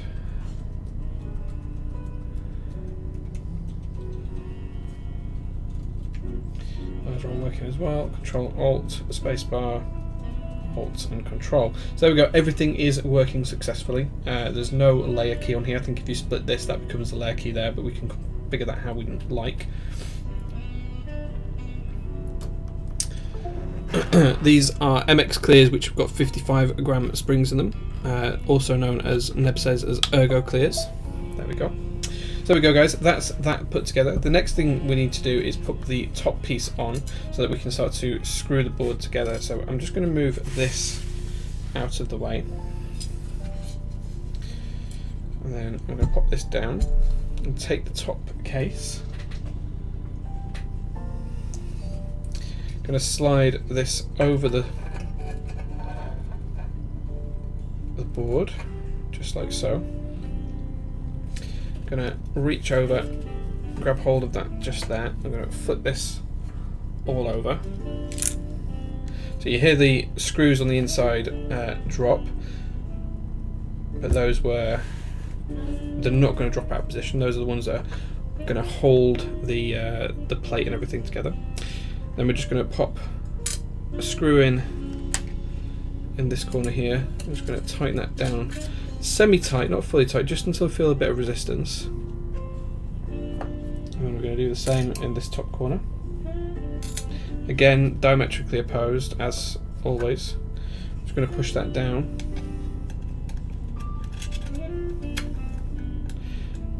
Again, just tighten until we feel some resistance on the gaskets.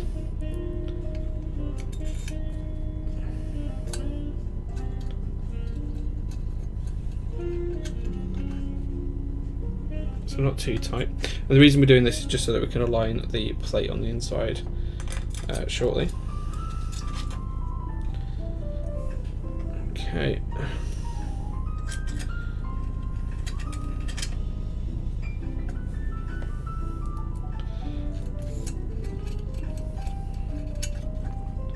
Oblivion, it's go for pop or poop, says Oblivion. Switch is still stuck in shipping limbo. That's not good. Geo has the worst shipping luck. Geo, did you ever get that key set I sent you? I can't remember if you told me or not. Okay, last two now. He got it. Excellent, that's good. Okay, so now that's the top case screwed to the chassis, but only very lightly. And the reason we've done it very lightly is because what we need to do now is just check that everything aligns correctly. So what we're going to do here is just make sure that everything looks like it lines up properly. There's the same gap either side of the board and the top and bottom as well. And we can just move the plate and PCB around quite easily. Just sliding it along a little bit. It's probably too far.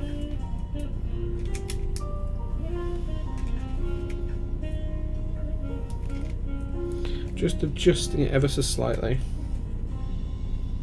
Okay, that looks okay there. We can always come back and redo this part later on as well if we need to. I'm just looking down each of the holes as well to make sure that the screws are aligned correctly.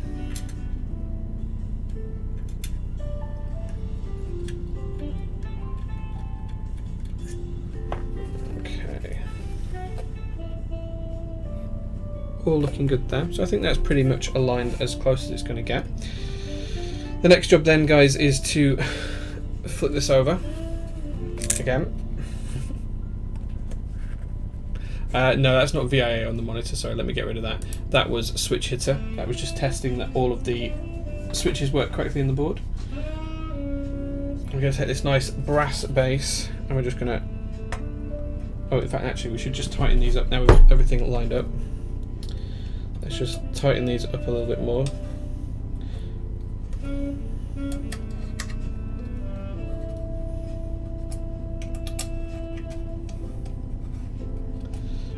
Okay.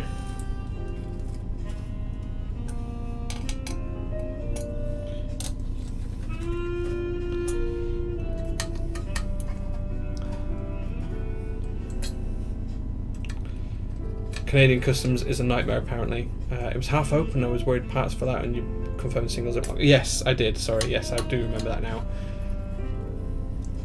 Talisman not here to post it. He's not here today, I don't know where Talisman is.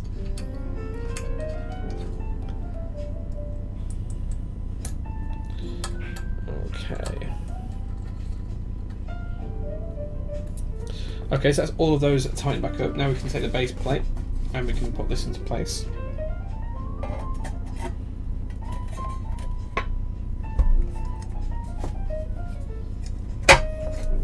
There we go. We're going to flip this over. And then using the 8 screw points that we showed you earlier on, we're just going to tighten the base into the chassis.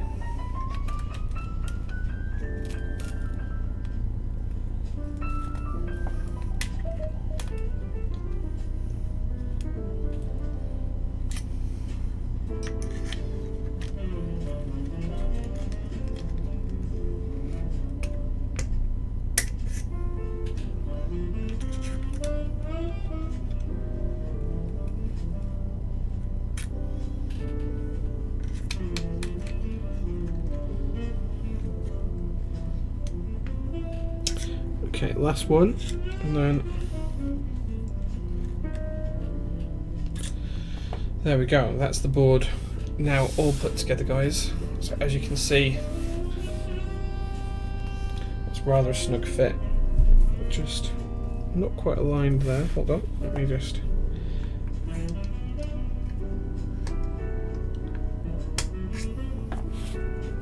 There we go. It's all looking good. There we go, guys, that's the board all now nice and put together. So guys, it's now time to pick a keycap set. Would you like to see Oblivion or would you like to see Modern Dolch on this board? Vote now, guys.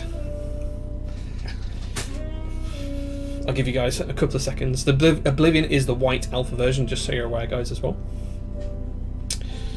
I'll give you guys a minute to decide.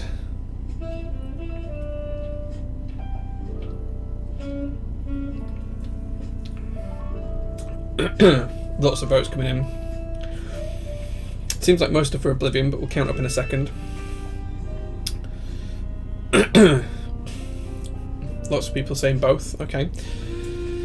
Okay, we'll wait until it goes to 37 on the timestamps, and then we'll go from there.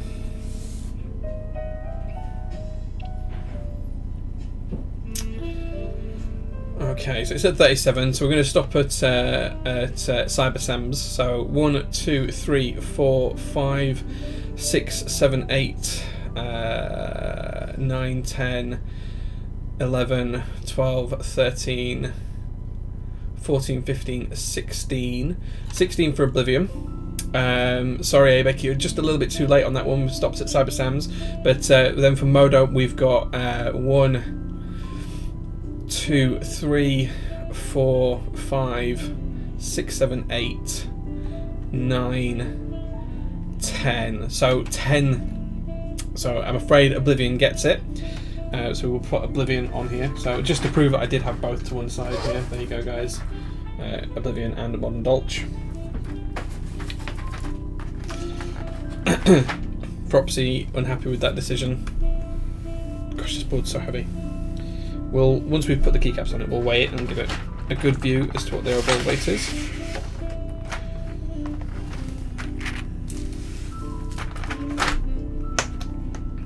I just realised I closed switch it down completely. and that's not what I meant to do. Let me do that. There we go. That's better. Okay, so let's take the case off, and then let's put this together.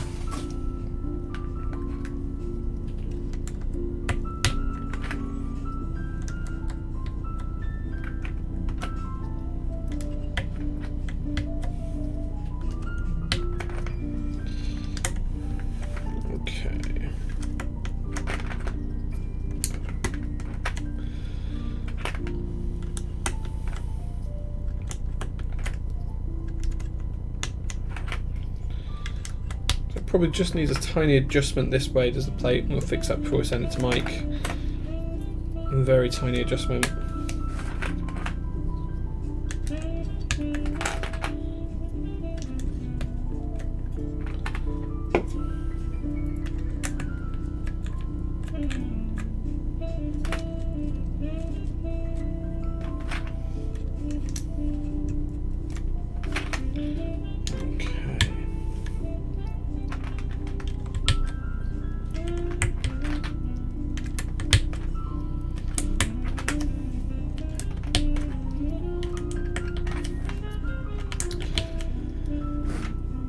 MX Clear is interesting. Yes, this board's for Mike of Novel Keys. He picked the switches. I think he quite likes them, and that's why I picked them.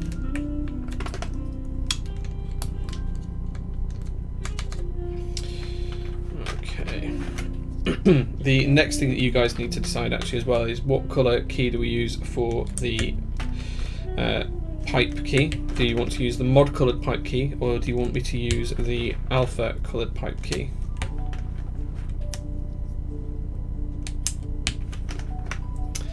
Is this for Mike from Novel Keys? Yes, it is. It is for Mike from Novel Keys. This is his board. Mod, alpha, mod. Most people are saying mod coloured. Okay. Does that mean you want me to change this for the mod coloured version? Always alpha. Oh wait, alpha. Never mind. Always alpha. Interesting. People changing their minds. Do you know what? I'm going to go with the alpha one just because it's to hand. And we've used stepped caps lock on this build, as Mike requested.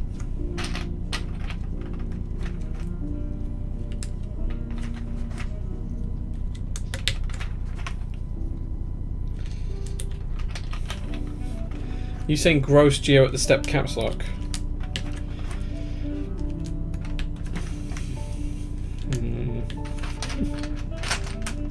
Is a key straight? Looks slightly bent. I'll have a look in a second.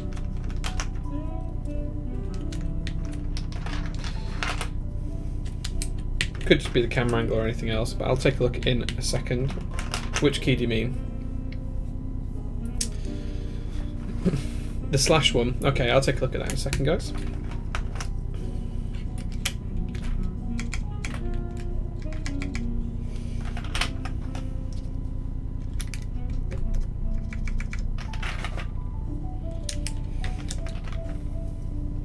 First you choose Oblivion, then the Alpha Pipe. If it was me, I mean, because I usually build my boards ISO, I don't have this quandary. I have mod colour here because that's just the way ISO is. So yeah.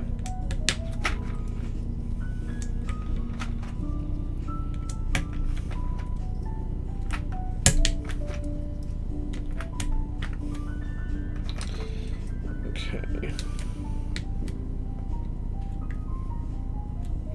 I do think I need to take a look at the board actually, because it seems like the keycaps are sitting higher on this side of the board than they are this. So I'll have a look at that later on. Now the big test, did I get my switches in the right place? Do you know what? I didn't. I need to dismantle it anyway because I put that switch in the wrong bloody place. As always, there's always an issue with these builds. Typical. We'll fix that later. Before I ship it to Mike, 2-minute fix.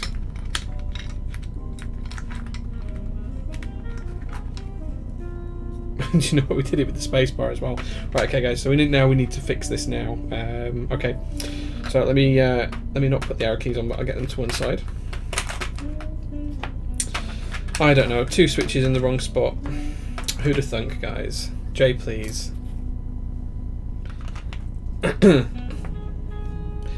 That's a good point, actually, Classy. It is an alpha key. I hadn't considered it that way. We can put these keys on because we can.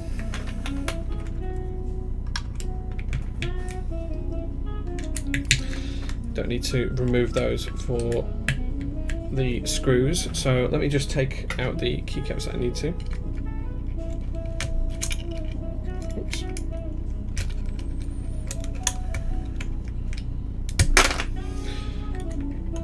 Okay. Just pop these to one side. I knew I should have checked it with keycaps before I usually do, but sadly we didn't on this particular occasion. Now I can't remember if the screws are just on the underside of the TKL cluster or if they're on the top of it. I think they're just on this row here.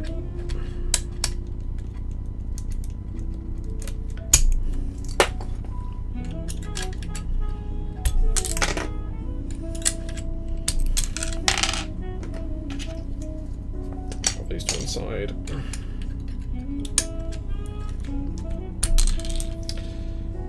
I've said this before, but I'm going to bet that a guy who has split backspace on his TKL. I know a couple of people who do that, so.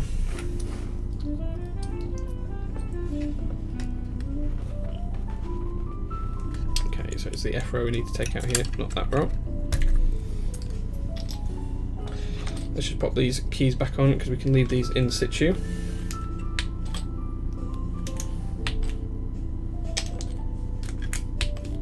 And we're just going to take the F row out here, guys.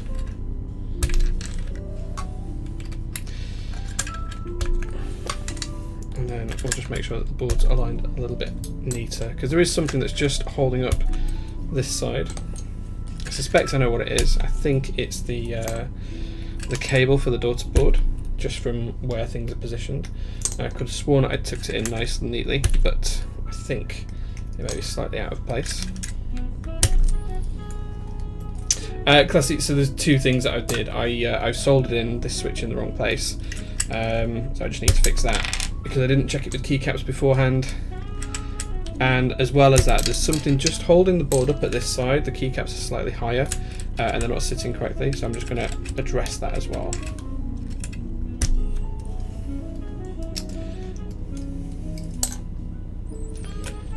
Don't think there's one in there, but I'll just take that out anyway.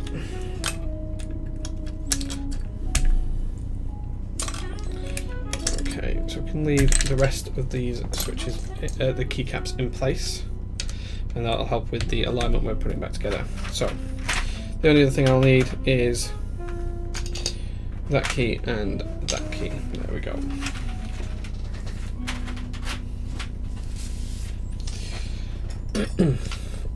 Okay, so super heavy board. What we're going to do now is just take out these screws again very gently.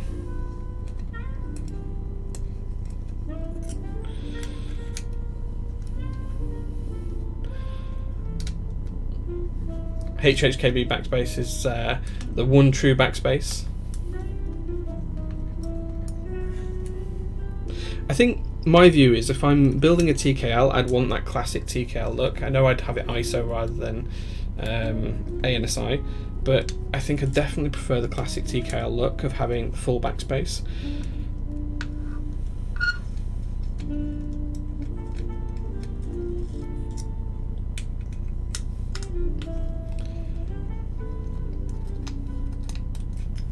I think it matters less to me. Oh, okay, interesting. I think it matters less to me in terms of function and having the keycaps to the right. I'd rather change the function of the switch in QMK, VIA, whatever I'm using, than have changes to the layout on the keycaps themselves sometimes. I think it just looks nicer to have certain things in set places. Like I love the caps lock key here, but I never have caps there myself. I will always put control there. So ANSI is technically incorrect, it's ANSI, whereas ISO is actually ISO. I used to really struggle to say ISO as well. I have to really start the sound at the back of my mouth. It took me quite a while to be able to get that pronunciation down, even though it's a British term. Okay, so now if we've done this right, the base plate should lift out. There we go. Slide that up there. It's super hefty. Gonna flip this over. I'm just gonna undo these 8 screws.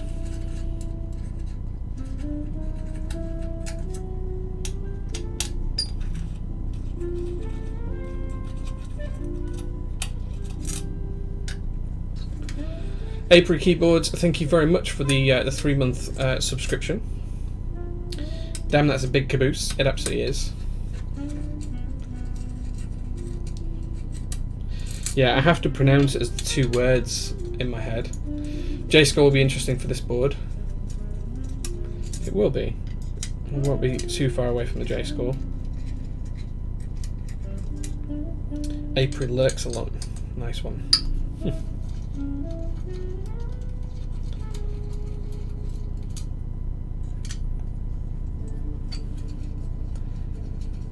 Okay.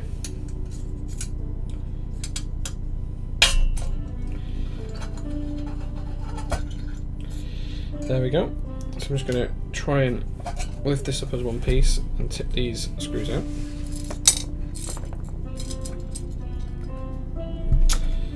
One, 2, 3, 4, 5, 6, 7, 8. Should be 10. 9. Not sure where the last one is. 10. There it is. It comes out at that point. Okay. So yeah, as I was saying, there's just something keeping the board up at this side. So just something keeping it raised at this side. So I'm just going to try and work out what that is.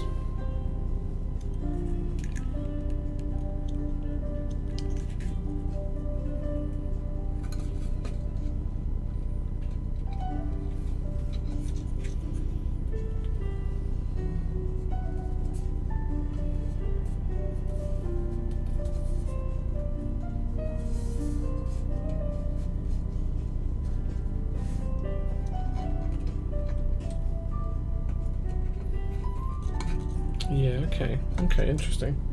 So this is the cable just does not want to stay seated.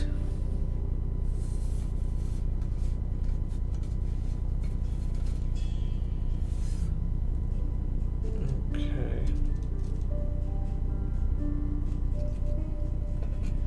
Yeah, it's just popping out. I'm very tempted to just take a small piece of tape to this. So just so you guys can see, what's happening is as I'm putting it down, this is popping out, and it's just lifting out so much that it's just lifting up the PCB in these areas. Super glue. Yeah, I'm not going to super glue it in place. That's the last thing I want to do, but I may just tape it down.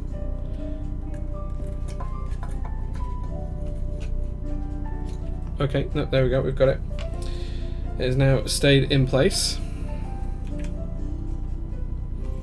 Okay, so now fit the top piece. Flip it over again as before.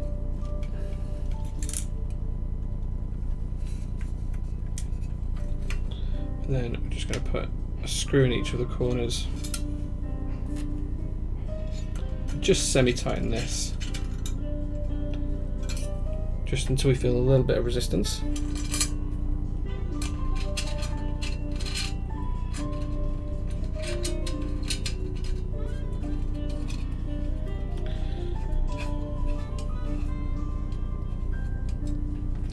And then pop the rest in.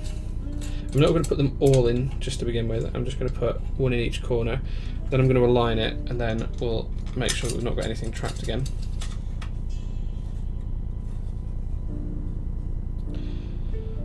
You need to look at chat. The switches, Jay. What about the switches? Yeah, I'm going to fix the switches afterwards. No, I'm going to fix the switches afterwards. Sorry, guys. I might not have said it, but it was in my head. I'm going to fix the switches afterwards. I just want to get the board put together. It's getting like late here. It's 10 o'clock. Yeah, I know the switches need doing. Yeah, I know the switches need doing. But I have to get my desoldering iron out. That's not in the office right now because it's full of IDVs. So I will have to wait until I've got my desoldering iron. So it's just one of those things. Don't have it to hand. Well, I do. It's in parts over here, but it's nowhere near ready to be plugged in. It's just here, but it needs to be plugged in. So yes, I know the switches need doing, but I can't do them at the minute.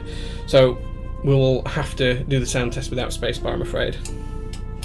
I do apologise, guys. It's my bad oversight. But it is the first build stream back. These things happen. And after all, you're getting to see a rather lovely board. Okay, so it's still sitting high at that side anyway. So I'm still not happy with this. I think when I'm doing the flip, that's where it's coming loose.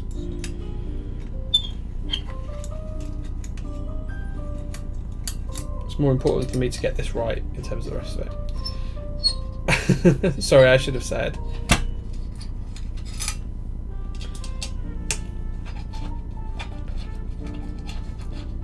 No, the switches are just fine, Mr. Petrov. What it is I've put one of the switches in the wrong place, and I just need to fix that.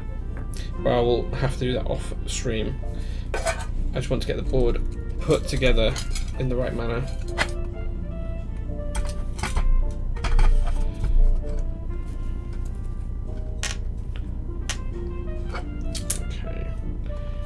One more screw to come out. There we go.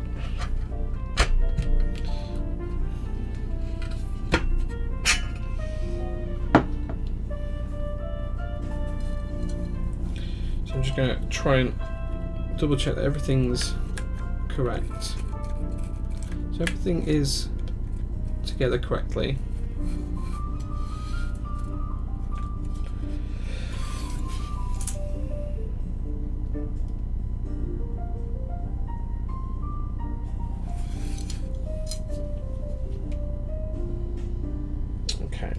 See, so that's looking okay right now, but then when the case is screwed together, what's happening is these keycaps at this side are sitting higher than they do at the other side of the board.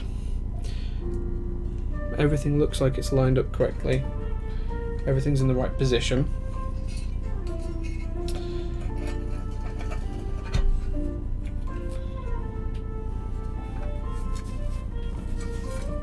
So I don't know if you guys can see that, but if you look at the way the escape's sitting, and then if you look at how these are sitting, they're much higher up.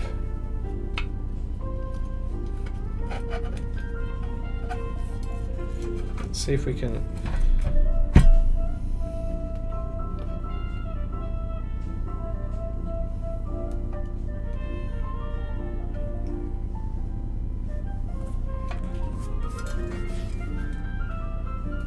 Okay, so the side gap's looking good there. That's looking much better.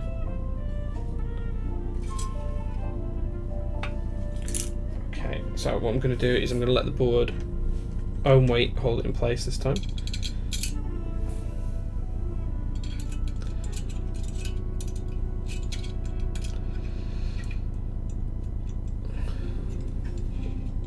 OG getting leaves are the biggest pain in my life. I've not had any problems with any getting leaves. I know some people have, but I've not experienced any problems with them.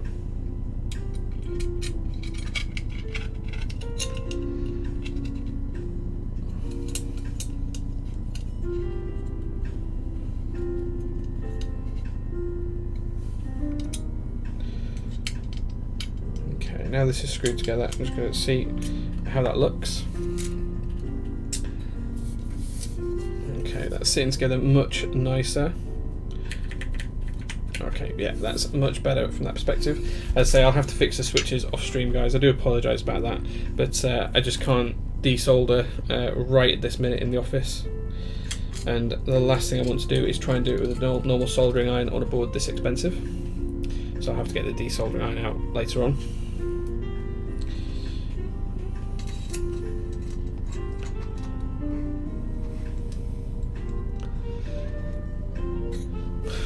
Okay, so they're not fixed on the ganks. Interesting. I wasn't aware that they had a problem with it. Still, as far as I was understanding, it had been fixed in a previous revision. I haven't ordered any since round 1 though, and my round 1 ones have been fine.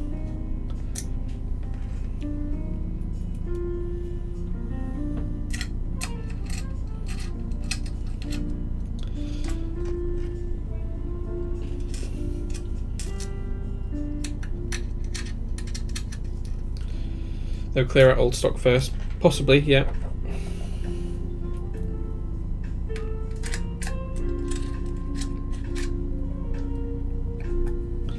My round 1 inks were totally fine as well as Apocalypse. I've not had any issues, and I think about 1,000 switches from round 1, I think. Okay, I'm just going to pop the bass play on.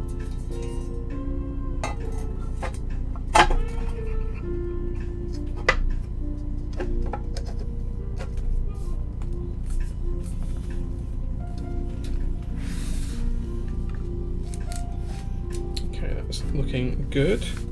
We're just going to tighten this into position.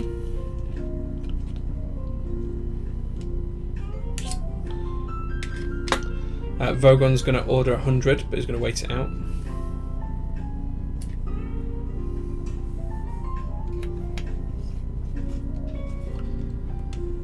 Yeah, I think this is $900 and something in group buy. Is this board? Yeah.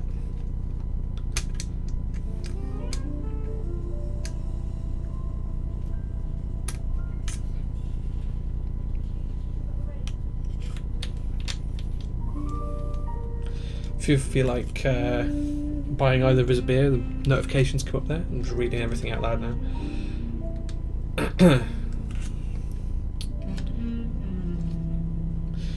What causes them to be loose as compared to others? Does anyone know? I think it's just the tolerance in the housing of the mould for the base piece. So the way it's heated up, it's not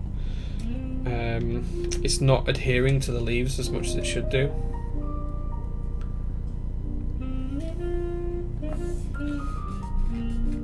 Sorry, Krasios, I just can't fix it right now. It will mean literally replugging some stuff in the office, and I'll tell you the reason why. So the reason why is because normally I have stuff plugged in over this side, but I can't reach the sockets on the wall because of all those boxes in the way. So because of that, I can't get access to the sockets on the wall that I usually use in the house for doing all of that kind of stuff. So because I can't get access to them, I can't plug anything in, and I'm having to use a bit of a makeshift bit where my cable comes all the way from this side of the screen all the way across me, and then I was soldering on this side, but the cable for the desoldering gun isn't long enough to do that with. So yeah. I feel so bad. Well, yeah, blame Pingu for me not being able to fix the switches now. It's just these two switches. That one needs to go that way, and that one needs to go that way. Touch. Sadly, I mean, looking at that, it looked dead center to me, but hey. We can't fix it right now, but what we will do is we'll do a bit of a cheeky sound test. Just testing out rather than doing a full on sound test, we'll just listen to the noise of the stabilizers and everything else, and I'll fix that off the stream. And you guys can just pretend that it's all working and all looking good. At least the board is together now and it's looking nice and even.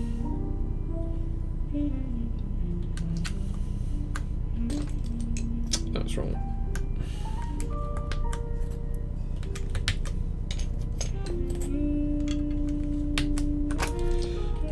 Okay. That was right in the first place.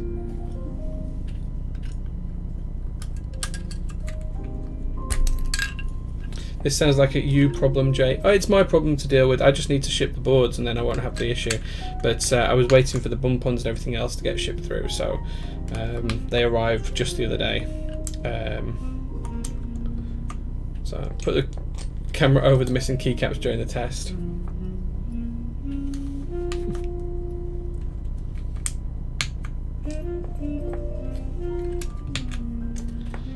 Okay.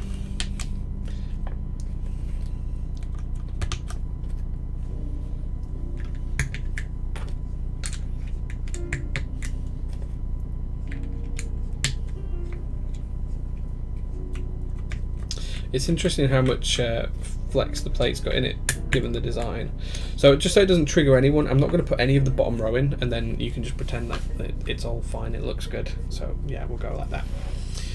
Okay guys, so apologies for soldering in the switches in the wrong place. That was my bad. I should have checked it. So I'm going to try and pick this up. Jay has tips on lubing switches with loose leaves. Yeah, switch them out for good switches. So this is, guys, this is the Keycult No2 TKL. Fully built now. As you can see, the gaps are looking a little bit better, a little bit cleaner in terms of where they should sit. I have seen tighter boards in terms of the gaps. These are pretty even all the way around now, but I have seen tighter boards from that perspective. I do love the wing keyless look. I do love these bezels on the side. You can see the shadow highlights that nicely as you come around. I do love that kind of hip shape to it. USB-C, nice and tight. I'll zoom in there for you guys so you can see. It's a very nice looking USB port. So yeah, board looks great. $1,000 keyboard. So let's just pause the music for a second, and then you guys can listen to the sound. I won't do a proper sound typing test because it's not fair for me to do that without the space bar and everything else in place, and I'm pretty sure I've soldered that in wrong. Yeah. So let's just listen to the sound of the keycaps on each row. I'll do the stabilized keys as well, and then you guys can make of it what you will from there. And then once we've done that, we'll do a really quick J score on it, and we'll see how we get on. Yeah, the side machining is so nice. It's almost impossible to show how nice it is. The anodization is really good as well. I use the same factory for the JO2 actually, so the anodization is up to par across both of them. So yeah, it's really, really interesting. Empty bottom row triggered. Yeah, it's just one of those things. That's a PC Canoe. There you go, guys. That's the PC Canoe with the caps lock indicator. The only board where I have caps lock as caps lock. Gas wants to know if you have tips on lubing the loose leaf gap switches. Yeah, don't lube them. Actually, there is a really easy way that you can do it. So the reason why the leaves are loose is because where the leaf connects and comes through the plastic, and this is a really bad switch, that isn't holding tight onto the leaf. That's the problem.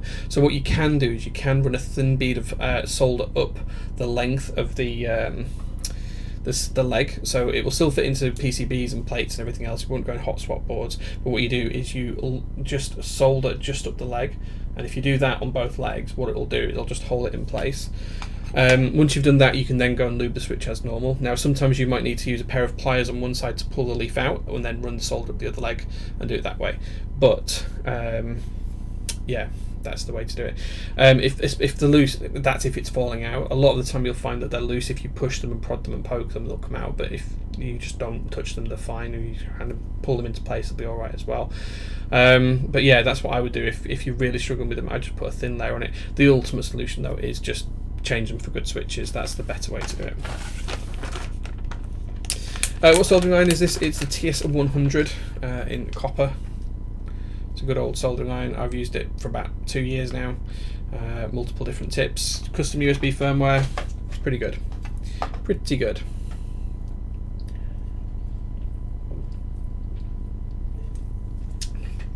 Okay, so let's listen to the sound of the board, guys. Bear in mind that these are MX clears, so they're tactile and quite a scratchy switch stock anyway. But see what you think in terms of the sound of the board from here, guys.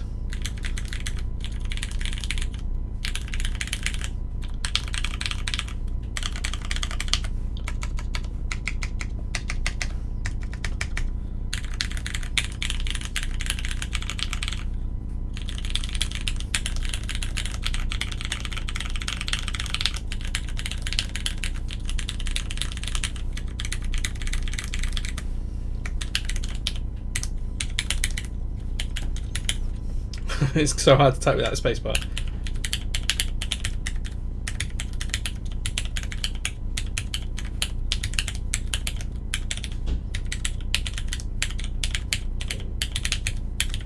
I can't type without a spacebar. My head just won't do it. Yeah, I do apologise. Hold on. Let me try it this way. Let me try doing it this way. So ignore the sound of the spacebar.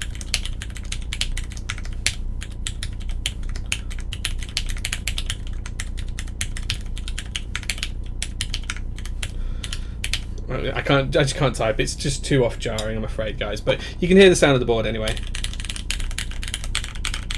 I've got to be honest, it doesn't sound as amazing as I was hoping it would. So there's a couple of things I noticed, that even for a brass plate there's no ping, which is great because brass plates have a problem with having ping.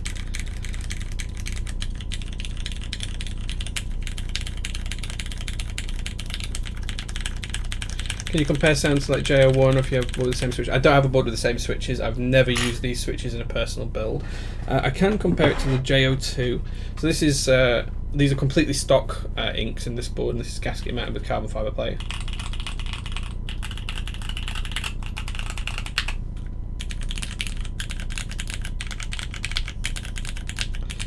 I think the switches are doing this board a real disservice, I've got to be honest.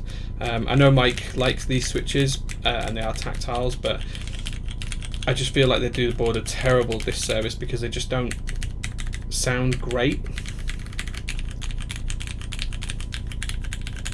JO2 sounds better, yeah.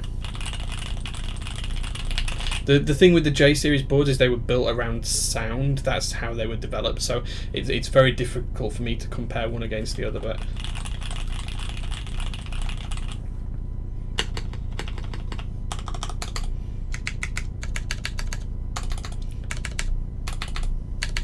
so there we go. It's very difficult.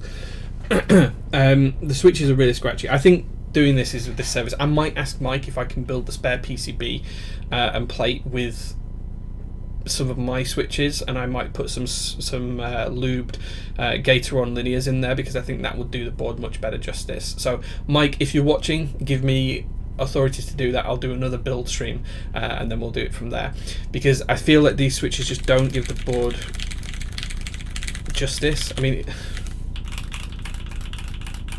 he was earlier on, he was watching earlier on. I just feel like they don't give the board justice. Even if I, let me just click somewhere, it doesn't matter where I type. Even if I do the Canoe, the PC Canoe with laser on switches.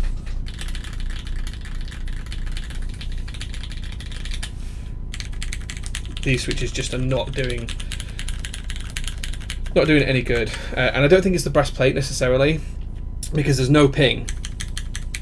The brass plate is pretty solid on that, which is really impressive for a board of this size, and I think it's the cuts that we looked at on the plate earlier on. I think they really help, but I think just the switches just don't give a good enough sound profile for me to be able to rate this board, I've got to be honest. So what my proposal is, guys, is that we don't J-score it this week because I think it's a little bit unfair. I'm going to ask Mike if I can rebuild this board with some different switches. I will do a sound test of both of the builds next week, of this build with the MX clears in and the second build with some standard Gateron switches in, and we'll then compare that and we'll do a J-score on that. How does that sound, guys? Does that sound fair? Because for a $900 board I feel we should give it a fair shout. I don't feel like it's fair to J-score it based on the way that sounds right there and then. What we can do though, really briefly, is we can do a little bit on the J-score. So the first thing that we can do on the J-score is we can just do the build score, so we can look at the first impressions of packaging and stuff like that, and then we'll finish the stream after we've just done this area here, just the build score for this particular board. So this is the brass Keycult No2. The switches MX clears. I'm going to put Gatorons in there. I'm hoping Mike will let me build the other one. And the plate is brass. And I know this is a commission, but I think $900 is a fair number to put in there. So, agree, no bottom row would not be fair. Yeah, I mean, it's not just the bottom row; it's the switches. Sounds great for next week. Yeah, I think it's a better way of doing it, guys. I really do. I don't think it's the switch. I don't think it's the plate or the bottom row or anything that's laying it down. I think it's just these switches because they're just not great for delivering a good representation of the sound. And I don't think I'd ever use these switches for a board myself, so I haven't got anything to compare it to give you guys an idea of how good or bad it does sound. So anyway, with that said, let's just give this a quick J-score from a build score perspective. So we've done all the other scores that you can see previously there. So just guys in chat, if you want to go along with this, I do the J-score and then do community score as well, so we end up with 2 numbers for each one. As you can see, there's two rows for each bit there. If you guys want to put a score out of 10 for ease of build, And if you think it was easy to build and I didn't struggle at all or have any problems with it, then you can give it a 10. If you think it was really difficult to build, you would give it a 1 if it's almost impossible to get together. So guys, put your answers in chat. Let me know how easy you think this board is to put together. Ignore the fact that I soldered the switches on right away and think more about how the design of the board is and how easy it is to take apart, put together and stuff like that. Whilst you guys are putting that in, my view on this is it's not difficult to do what needs to be done, but it's really finicky and fiddly, and you have to think about what you're doing, and you have to be tucking cables in places, and you have to be sliding stuff around to get it to align. I do think there's got to be a better way of doing it, and I know they've now got the pins in to do it on future versions of the board. I'm just going to go middle of the road on this, and I'm going to say it's a straight 5. I think that's where my heart lies on this one. It's not difficult, it's just frustrating. It's just difficult to align everything more than difficult to put together. Okay guys, so you've had a minute there. Let's see what you guys have come up with. 5 out of 10, 3.5, 5, a couple of 6s, 3 6s, 5, 4, 6, 4, 4. I think you guys are saying it's quite difficult to do and it's quite frustrating to put together. Let's go with you guys saying somewhere in the middle. I think you've got low 3.5s, 5s and 6s, a lot of 6s. So I think you're a little bit higher than me. I think it's 5.5 from you guys. Packaging, what did you guys think to the packaging, the boxing that this came in? So remember it came in this whole box from the outside. It was in a nice padded insert that went inside here. So this was 2 layers of this and that all slid together. I have to be honest, this is some of the best packaging I've seen in the community right now. I haven't seen anything that goes together as nicely as this, and even down to these little stamps and cutouts and everything else that just, it makes it feel really premium. It's one of the nicest things to do. I'm going to give this a 10. I just can't see myself giving anything other than a 10 with that score. Let's see what you guys came up with. Stop there. So James is the last one on the previous one. 10 easily, 10, 10, 10, 11, 10, 10. Pilot XJ giving it an 8. Pilot, why do you think it's only an 8? Give me, everyone else, literally everyone else has typed a 10 in there. So I'm interested to see, Pilot, why you think it's just an 8. We'll expect nothing more from the cost. That's true and that's fair. And when we do the rest of the J-score next week, that's when we can start to apply those opinions, Anarchy. So we can start to think about, when we look at the value, we can start to think about things like that. So yeah, has to be room for improvement. Okay, interesting. I think the community gave it a 10 anyway, because you were the only one that was lower than a 10. Dixie's here with a 10. Yeah, Dixie, you've got one identical to this. I hope you didn't make the same mistake I did, screwing the bloody thingy in the wrong place. Not screwing, sorry. Soldering the switch in the wrong place. I just put that. It just needs to move one slot over. Yeah, the canoe was a 9 from a community score. Yeah. So you're right, Dixie. The canoe boxing was nice. The canoe packaging was nice. And then we're just going to do the first impression. So this is as far as we're going to go today, guys, because I really do feel like we need to put some different switches in these, because I don't think they give it a fair comparison when there's other boards like the JO2 sounding so different. These MX Clears just don't give it a fair valid. Yeah.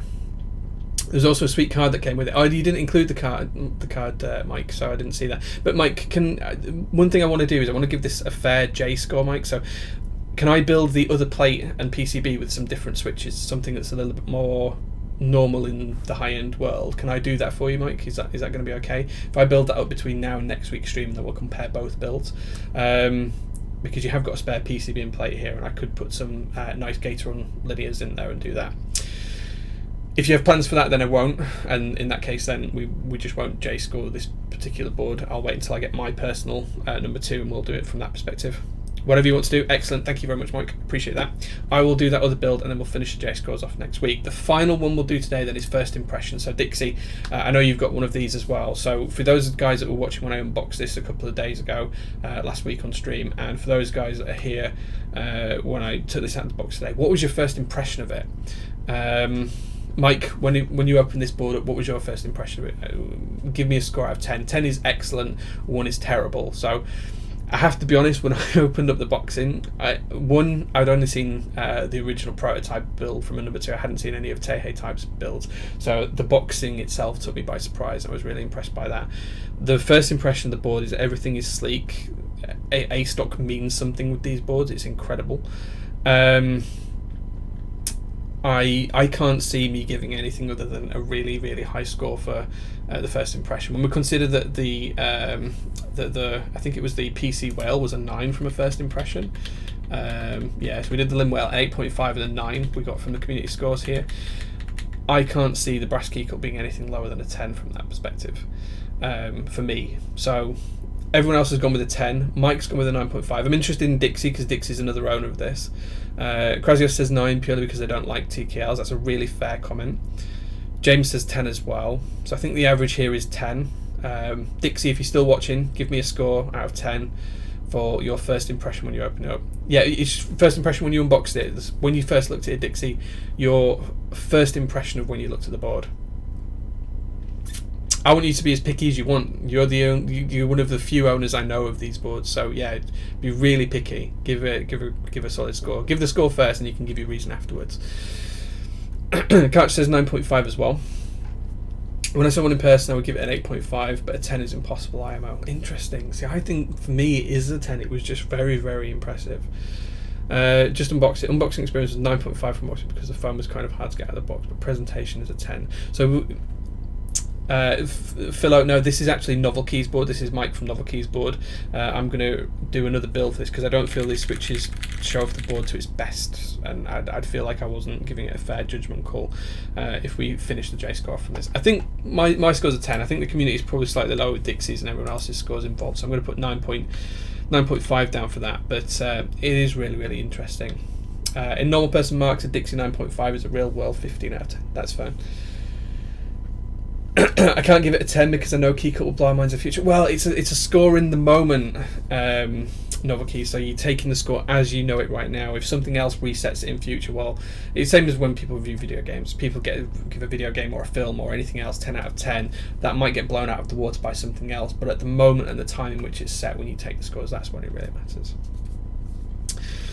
Okay, so that's as far as we'll take it today. Before we do any of the others, such as value, style, quality, typing sound, typing feel, the practicality for Office and Office acceptance and everything else, we'll do another build during the week. I'll fix this build as well. The start of next week's build stream, what we'll do is we'll do a couple of sound tests. We'll try the different profiles of this out, the rebuilt version of the MX Clears, and we'll also do the Gator-on test as well, which is a switch that's just a little bit more used. In fact, I might put inks in it actually for you, Mike. I think I've got some spare. And we'll see what that comes out like, and then we'll finish off the home score and work score for the J score overall results, and we'll see where we get to.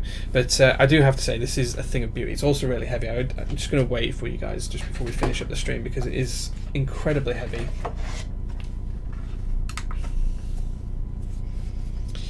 I have to try and pick this up.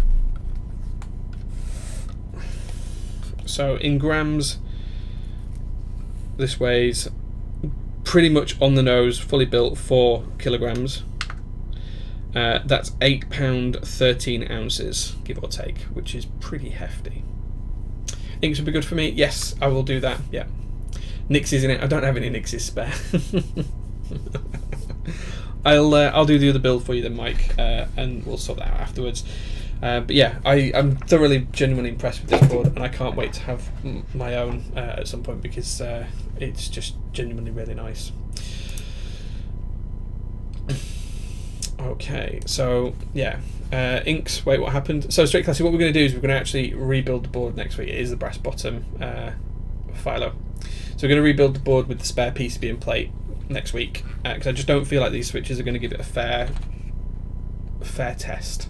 And I know Anarchy's probably going to tell you that we didn't do that for the SKB, and you're right, we didn't, and I should hold myself to better standards, but I think that's how we're going to handle this one. Cool. Okay, great. I'll do another build during the week. I won't stream the build, but I'll get it all soldered together. We'll do sound test of this finished build and the next build as soon as I start next week's stream. We'll do the J score for this, and then we'll get into next week's build when it comes down to it. Other than that, I think we're going to wrap up the stream here. Been going for nearly 2.5 hours now. But I have to say, Mike, thank you for letting me build this because it's a stunning board. It really is very beautiful. And if anyone's got any thoughts, questions, please reach out to me. IDB, no, this is the JO2. This is the JO2 board. It's not an IDB. As this board's just about to go into group buy.